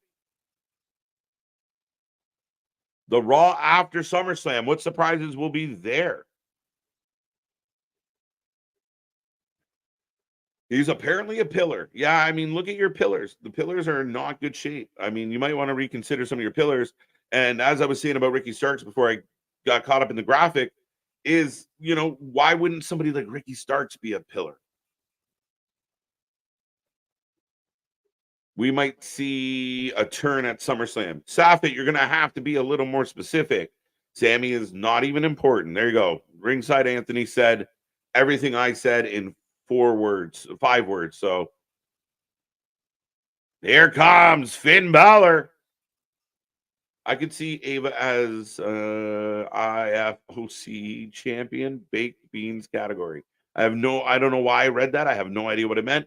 Sami needs to rebuild his brand again, but even if he did rebuild his brand, what brand? What is great about Sammy Guevara? Is Sammy Guevara going to take on your world champion? Is Sammy Guevara going to be a world champion? He might under Tony Khan, but should he be? What does it mean? Like, I mean, that's where I struggle with Sammy.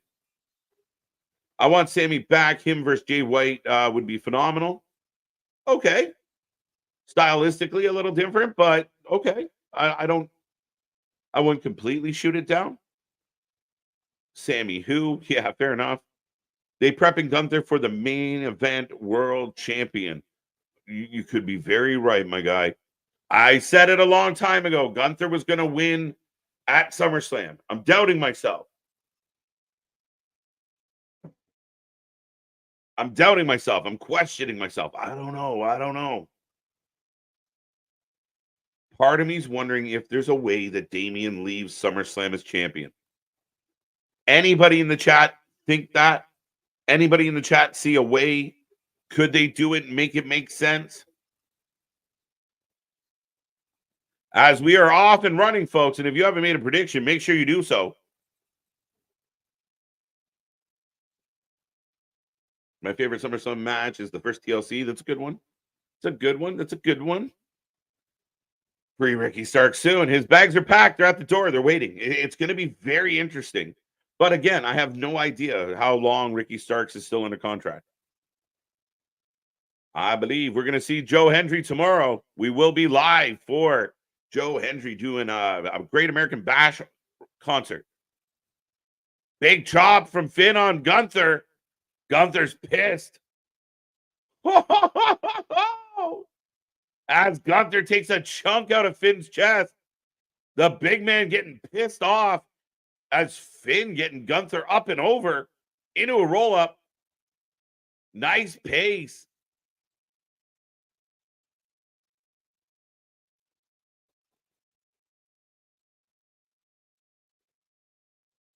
Again, who thinks the Judgment Day is going to implode by SummerSlam? Christian, I think there's a good chance. I don't know if it's fully imploded by SummerSlam, but I think SummerSlam is going to have a big impact on the future. I mean, obviously, Dom and Rhea up in the air. Do Finn and anyone else get involved with Damian's match? It's a lot to be answered. It's highly possible. They've been teasing it. It's felt like it. So is now the time where we finally get that split? Possibly. Got Gunther for the win. Gunther for the win. What brand? That was my question, Roddy. I'm with you. Sammy isn't ready to be a champ. Again, if he was like a cruiserweight champ, a mid-card champ, but for my money, you put him in Ring of Honor, make him like TV champ on Ring of Honor. He's great. He's not the kid's got something. He's got some talent. He's definitely got a confidence, a cockiness that works. But again, is he really moving the needle? I don't think so. Sammy is enhancement talent. I bet Triple H can't wait to get rid of the big W title. Could you imagine, dude? I can't wait either. Nick might be a little upset if it happens, but yeah, we'll see. We'll see. Soon maybe.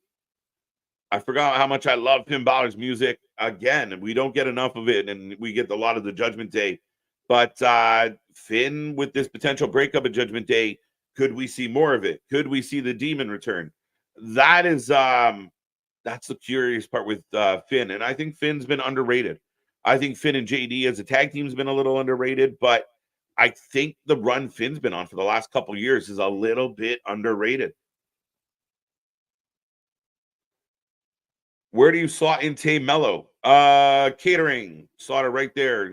A comfy chair where she can, take care of her child and chill out. How much do we, again, the same thing I said about Sammy, like, is Tay going to come in and be a difference maker? I like her. She's talented. The judo background, but again, I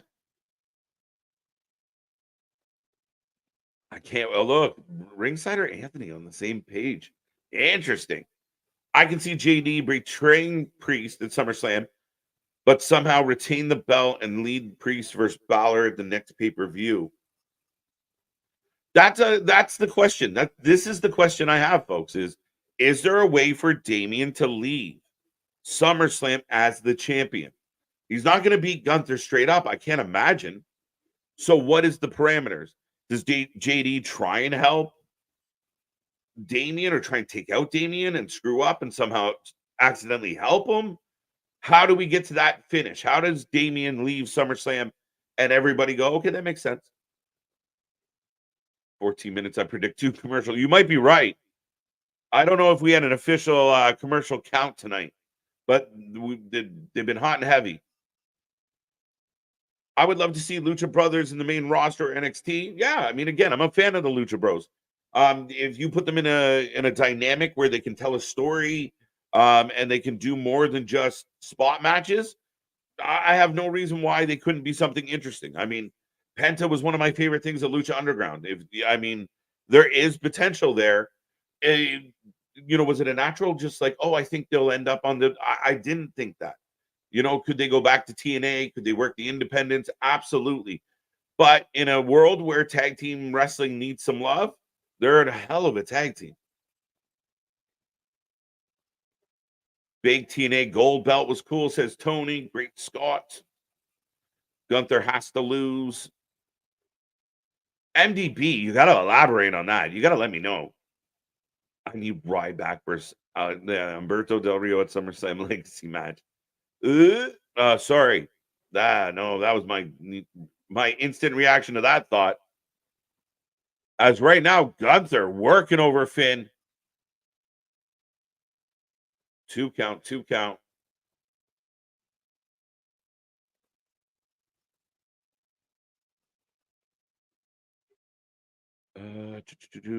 WWE can always find a way. I see Jon Stewart cost John Cena a title. Yeah, facts, Smile Mark. You're not wrong, man. We've seen some crazy things. And that's kind of where my head's at. I'm kind of thinking that maybe the idea of Gunther just walking in and winning it's too simple. I don't know. But he's so dominant. I'd like to think would be similar to the Big Eagle belt, Anthony, or the original Undisputed. All right, that one's for Anthony. Finn, the losing, I think, will make him bitter and cost Priest at SummerSlam. Fact. Pete Dunne versus Sheamus next week on Raw, so that's going to be a fun one. All right. So Raw next week, definitely building up, coming out of SummerSlam. Gunther has to be coordinated in Germany. That's the thing I was really thinking.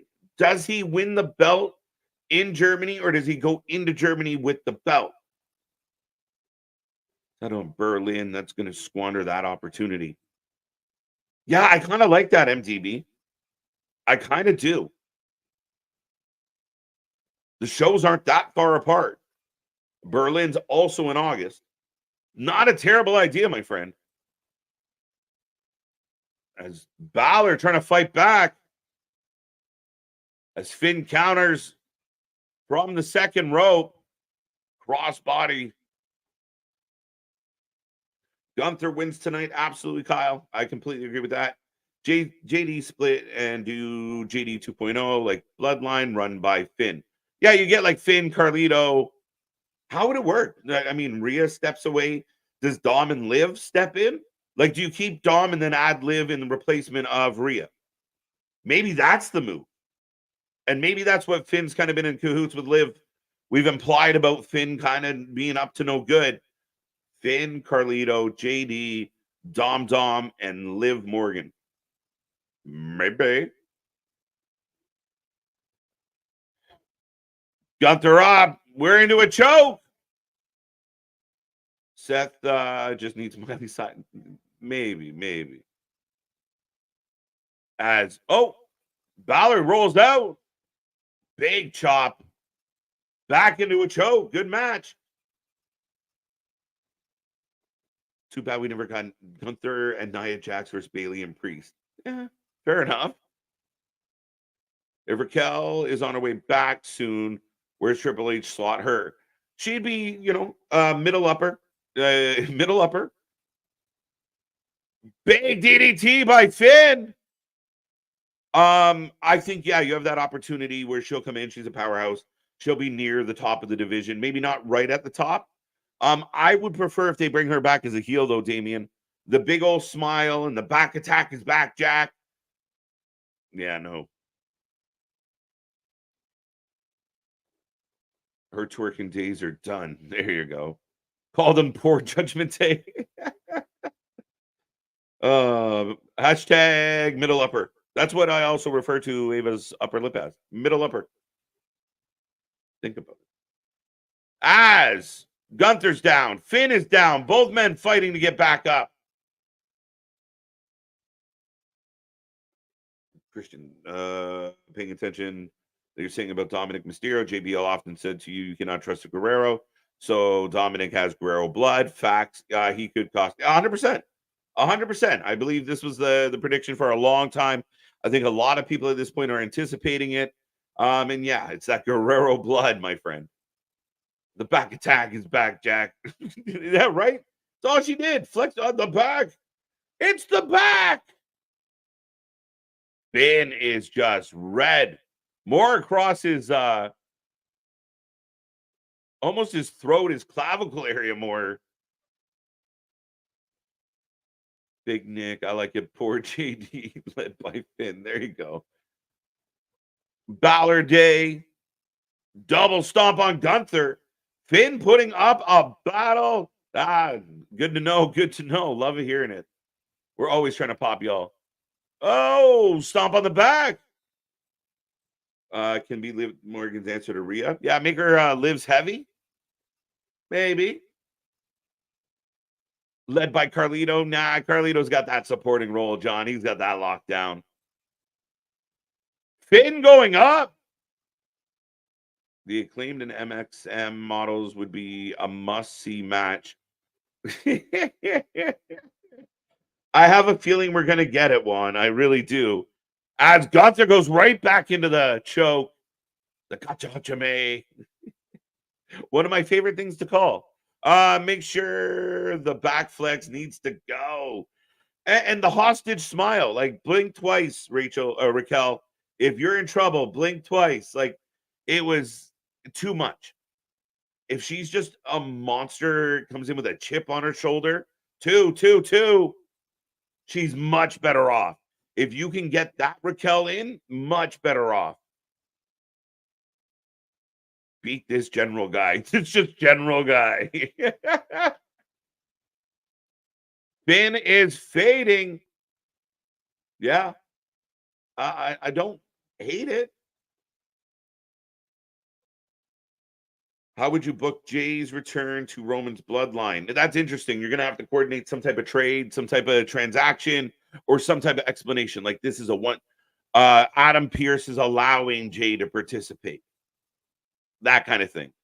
But again, I think I'm just thinking it would come one at a time, right? Like, if you get those moments kind of one at a time, it could kind of work. And Finn is out. It's over.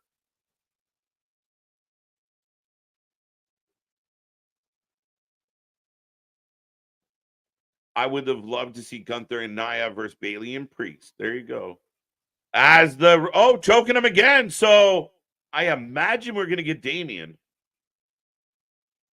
Is that all? Yeah, maybe Tony. Maybe Tony. Yes. Yeah, no. Here we go. Damian Priest.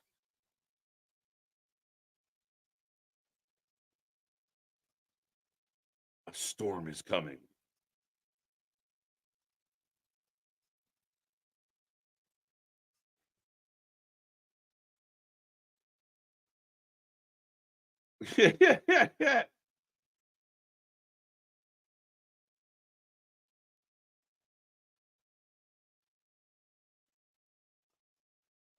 Two. 4-2. 6-1. Gunther on the announcement. So Damian definitely going big right now. The build for Gunther Priest has been good. I'm excited for the match. Yeah, I'm with you. And we see the escalation tonight. Priest all over.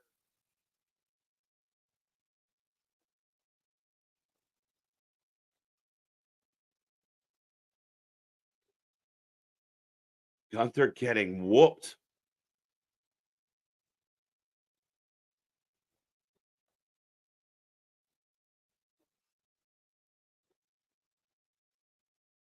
I can see fans are going to lose interest in CM Punk soon. Yeah, I highly doubt it.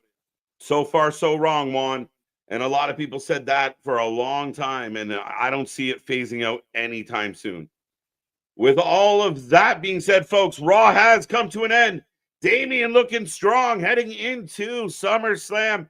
Give me your rating out of 10. How did you feel about the show? What did you like about it? What didn't you like about it?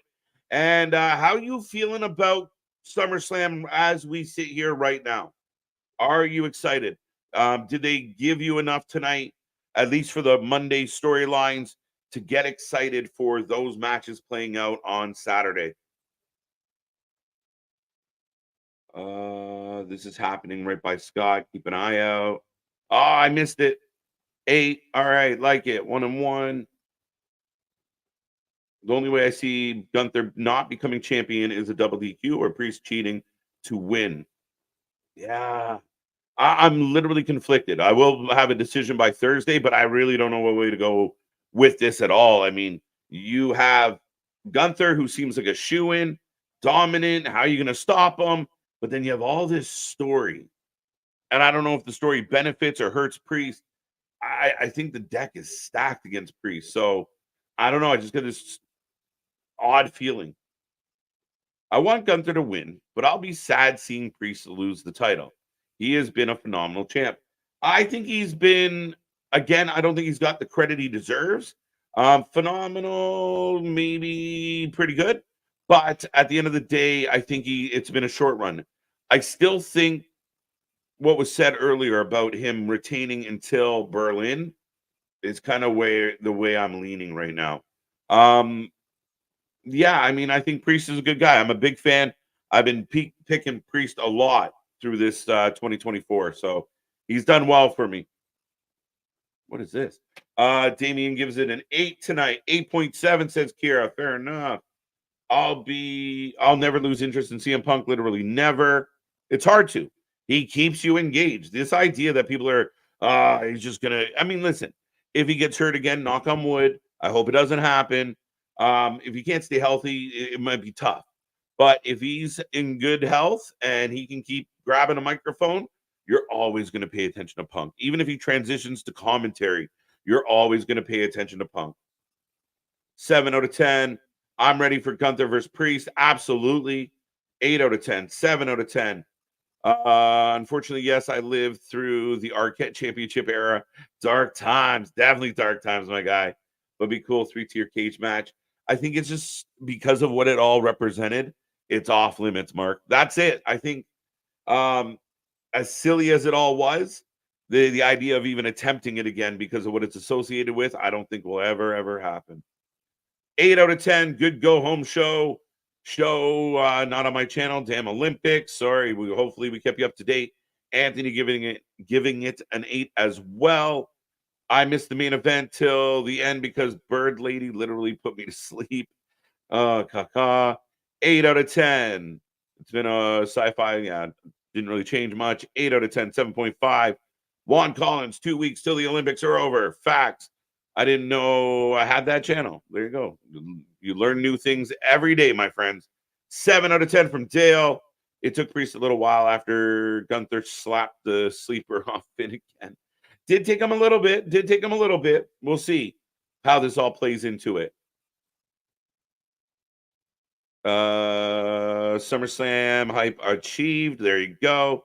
Giovanni Vinci screwed Gunther. It'd be really surprising if Ludwig or Vinci or somebody screws Gunther. I think if there's any interference, it's going to be associated with Damian. But I could be wrong. Guys. 8 out of 10. Priest has not done well. He was put in a tough spot, not being over yet as a top guy, but he's definitely helped his stock with this run. I think he's done well, and has done well. I was just assuming you were saying something negative. I'm kidding. Yeah, no, I think he has done well. I think it might have been a little early for him to get it, but I think he's a veteran guy, and I think he's done well. And yeah, we've had a couple botchy moments, but his matches don't suck, right? I don't know if that's the biggest endorsement, but his matches are pretty good most days. I like him. I like his personality. I like the way he delivers, and yeah, I mean, as a potential first and hope maybe of, maybe he does get another swing at it later. But it's not a terrible run. It's not a terrible run.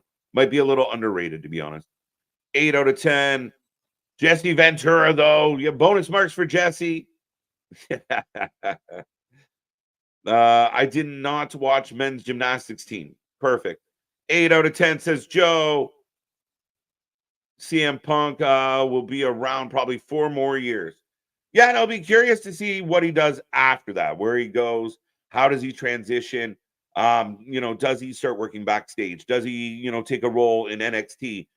Saw rumors that he wants to be, the next generation Shawn Michaels. So who knows? Who knows? Lots can change.